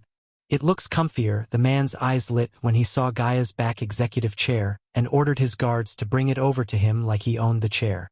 "Human." Gaia gritted her teeth, but Michael gently grabbed her clenched fist and calmed her down. "Lord Van Dun," Claire stepped forward and said, "My legs are hurting." Ignoring Claire, Van Dun, the fat man pointed at the last remaining sofa. "Does he have a fetish for sofas?" Michael said to himself as the bodyguards dragged the sofa and placed it before Van Dun. The loan shark then lifted both his legs and rested them on Michael's fancy sofa, which he bought for 100 badass points. In his mind, every badass point was precious to him, and the man used his sofa as a leg rest irked Michael. "Why are you all standing? Sit down." Van Dun smiled and said, but the elders frowned because there were no sofas left in the home for them to sit. "What? Sitting on the ground do wonders for your bodies. System. Give me the royal luxury corner sofa set." What kind of badass would stand in front of a loan shark like a servant? And because the elders and Claire were members of his base of operation, they kinda represented him. Therefore, Michael spent 200 badass points and bought the luxurious sofa this sect has ever seen. When the elders were about to bend their knees to sit on the ground, Michael waved his hand as the royal sofa set appeared behind them. "Whoa, ding! Congratulations to the host for successfully being a badass. The reward is 500 badass points." Ding! Congratulations to the host for successfully being a badass. The reward is 400 badass points. Ding! Congratulations to the host for successfully being a badass. The reward is 200 badass points. Ding! Congratulations to the host for successfully being a badass. The reward is 100 badass points. Van Dun and the bodyguards opened their mouths widely, looking at the pearl-white sofa with golden pillows and pads. The sofa was so big as it took up most of the hall space. That's why Michael didn't buy the sofa before. However, looking at the badass points he earned by showing off, he was glad that he bought the sofa. Gaia was the first one to appreciate its beauty as well as sit. She bounced around the sofa excitedly. Sect leader Claire, elders Michael gestured at them and took the center seat on the sofa to directly face Van Dun. Claire and elders felt tough when they were with Michael. Claire nodded and sat beside Michael while Gaia sat on Michael's other side. He was sitting between two beauties, but his eyes were locked on the loan sharks. Van Dun stared at Michael again, and a wide grin appeared on his face again. "So how much do we owe you, Lord Van Dun?" Before Claire could open her mouth, Michael took the lead because this was his time to take the things into hands. He decided to turn his focus on turning this sect the other way around to start earning badass points. "Everything," Van Dun calmly said, and for the first time since Van Dun came to the house, Gaia saw Michael's expression change. Michael frowned and asked, "What do you mean everything?" "Take a look at this." One bodyguard retrieved a parchment and placed it on Van Dun's hand. Van Dun then threw it at Michael. Gaia looked over his shoulder and read the parchment, and the more she read, the more she was stunned by the stupidity of the elders and Claire. The parchment had many paragraphs, but Gaia read many reports like this when she was a princess. The elders and Claire basically put the entire sect's land and any income earned by the sect's land as the security deposit for the amount of 250,000 gold coins. According to this parchment, what they owned wasn't theirs but Van Dun's, and technically what Michael earned on the sect's land belonged to Van Dun. "We needed the gold coins to treat Elder Sandra and keep the sect's door open," Claire apologetically said to Michael as he sighed. "Give us a number, Lord Van Dun. If there's a way for us to get released from the bonus of this agreement, I want to know." "Ha ha ha, why are you worried about money? You're a freaking 5-star alchemist." "Yes, I know that, but even a 5-star alchemist cannot provide you an infinite number of gold coins, and the agreement basically asks just that. Since my sect took a loan from you, they'll settle the debt if you give me a number. Go." We'll discuss this later. Michael's stern voice made Claire shut up as Van Dun rubbed his chin for a moment and shook his head. You know, I was going to settle for measly 4 million gold considering the sex status, but now. He paused and grinned ear to eat. Now, for millions is nowhere near enough because you're making money on my land and it's only fair for you to pay me. After all, it's my money that kept the sex door from closing. Lord Van Dun. Shut up. When Elder Mark tried to say something, Van Dun's smile instantly disappeared as he shouted at Elder Mark. Then at the next moment, his smile returned and he looked at Michael. I'm a reasonable man who runs a business helping people in need. So I will make you a fair deal. I'll let you keep running your business on my lands and in return I'll get, let's just say 75% of the profits you make. You can keep all the rest to yourself. Are you kidding? Gaia finally had enough of Van Dun and shouted. I'll take the deal. Wait, what? Gaia was stunned by Michael's answer, and not only her. Everyone at the scene was stunned, including Vardan and his men. They didn't expect him to accept the deal so quickly. Wonderful, this is the start of a mutually beneficial relationship. So how much did you earn today? Van Dun had no idea what's going on inside of Michael's head right now, and neither did anyone. Gaia, Michael turned his gaze at her as Gaia stared at him and Van Dun for a moment. But soon, she realized Michael is probably planning something evil, so she decided to go along with it instead of questioning him. 600,000. Well, I take your word for it, men.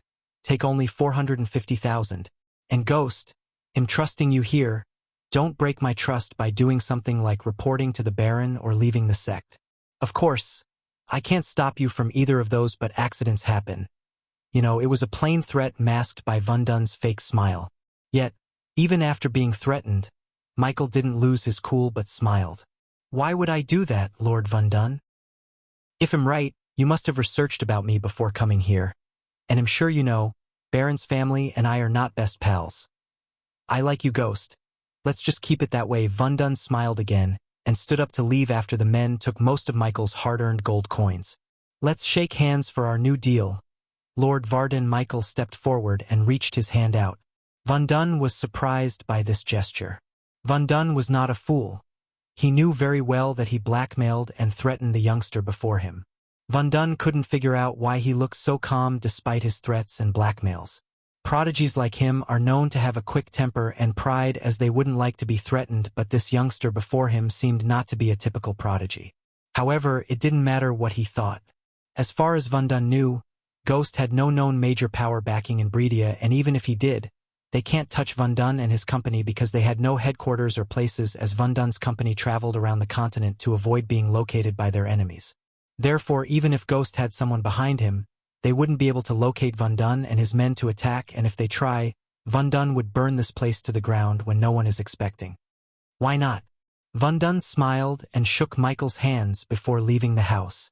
Lucifer will finally make his appearance in the... You're going to love this. Join my Discord to see the character images of the novel. If you want to see how hot Gaia is or how badass Michael is, head to my Discord and check the characters under Hitman with a badass system section. And don't forget to shout out for me in the Discord. Chapter 68. So, are you going to tell us what you're going to do? Gaia asked the second Van Dun's figure disappeared from their sight. I'm not going to do anything. Everyone stared at Michael bewildered as Gaia tilted her head like a confused puppy. Are you fucking with me, Ghost? There's no way he'll let that motherfucker take our money. Michael patted Gaia's shoulder to calm her down. Accidents happen? Ilya, accidents happen. After saying this, Michael turned towards his room and walked to his room, but before he closes his door, he stopped for a moment. I'm going to cultivate. Don't disturb me. He then closed his door, leaving everyone with the question, what did he mean by accidents happen? Host. Michael cultivation level. Body refining stage. Level 6 experience points. 5,000/3000000 badass points. 17500 skills and spells. Wind Blast. LVL2 responsive shield. LVL3 environment scanning. LVL2 ignitia. LVL1 lightning dash. LVL1 energy devuver. LVL1 occupation. Disciple of sunrise sex status. Healthy goals. Control the world utility function. Banker LVL2, ratio 1000 gold coins, 5 badass points. Wealth, 690,000 gold special trait, 5-star alchemist subordinates. Gaia, loyalty level 47%. Base of operation. Sunrise sect inside his room. He sat in a meditation posture and closed his eyes. When he opened the system, he checked the host window system. I need a vial of chloroform. Why don't the host buy herbs and brew it yourself?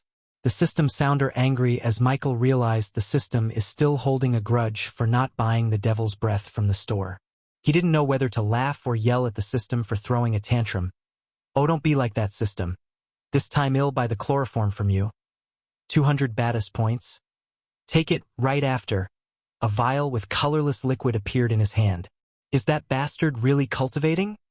From the other side of the door, Michael could hear Gaia mumbling and saw her gawking through the keyhole. She was probably wondering when he was going to jump out of the window and chase after Van Dun. However, Michael still sat there with closed eyes and sending a stream of air with chloroform mixed in towards Gaia. Since chloroform had a distinct smell and Gaia had an acute sense of smell, he made sure the amount of chloroform he vaporizes and sent towards her is limited. Eventually, when the sun disappeared below the horizon, Gaia fell asleep on the ground due to the effect of the chloroform.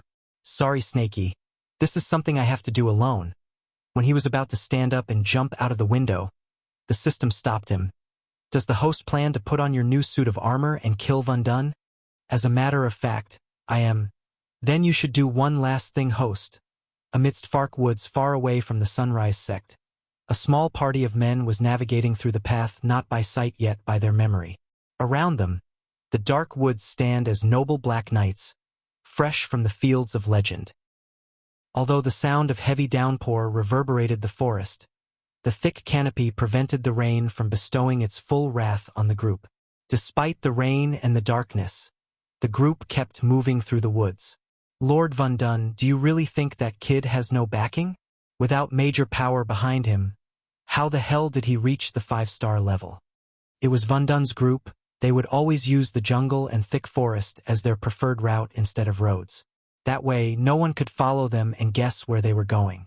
I'm positive that he has no major backing, Remus. My guess is he stumbled upon a heavenly treasure and used it to reach the 5-star level. There's no point in asking how he reaches that level. That's not our concern. As far as I'm concerned, he's our golden goose. We shouldn't kill it but patiently take its golden egg 1 by 1 inch. What if he runs away from the sect? Then we will kill the male disciples and sell the girls to the slave traders. Girls like Claire would fetch us a sizable sum of money. After we each take turns with them, the bodyguards and Van Dun laughed evilly without knowing the danger upon them. Typical Van Dun and his group's steps halted by a sudden unearthly voice. What? What is that? They immediately took a defensive stance and looked around. There was fear in their eyes because the voice was not of a human, but it sounded supernatural and frightening. It's not dying, the creepy voice echoed through the forest again. Who the fuck is that? Come out. That scares vermin like you. They had no clue where the voice was coming from, but they were sure it did not belong to a human, and that's what scared them the most. But the moments before, it's up there. They noticed branches above them swaying, and they all looked up branch to branch, but the darkness of the forest prevented them from seeing clearly. However, they all could vaguely see a dark shadow jumping around from branch to branch like a big spider monkey. That scares the most. Get down. You. Fuck. Van Dun yelled, looking up. His legs couldn't stop shaking in overwhelming fear. Here, Van Dun and his group jumped back in fear when the voice sounded very close to them. Their bodies shook violently as overwhelming fear lowered their senses. Slowly, they lowered their heads and saw a humanoid figure standing before them. The figure had mysterious black armor and a black hood covered its face, but they could vaguely see the skinless face. Through the holes in the place where eyes should be, they saw 2 red lights staring at them.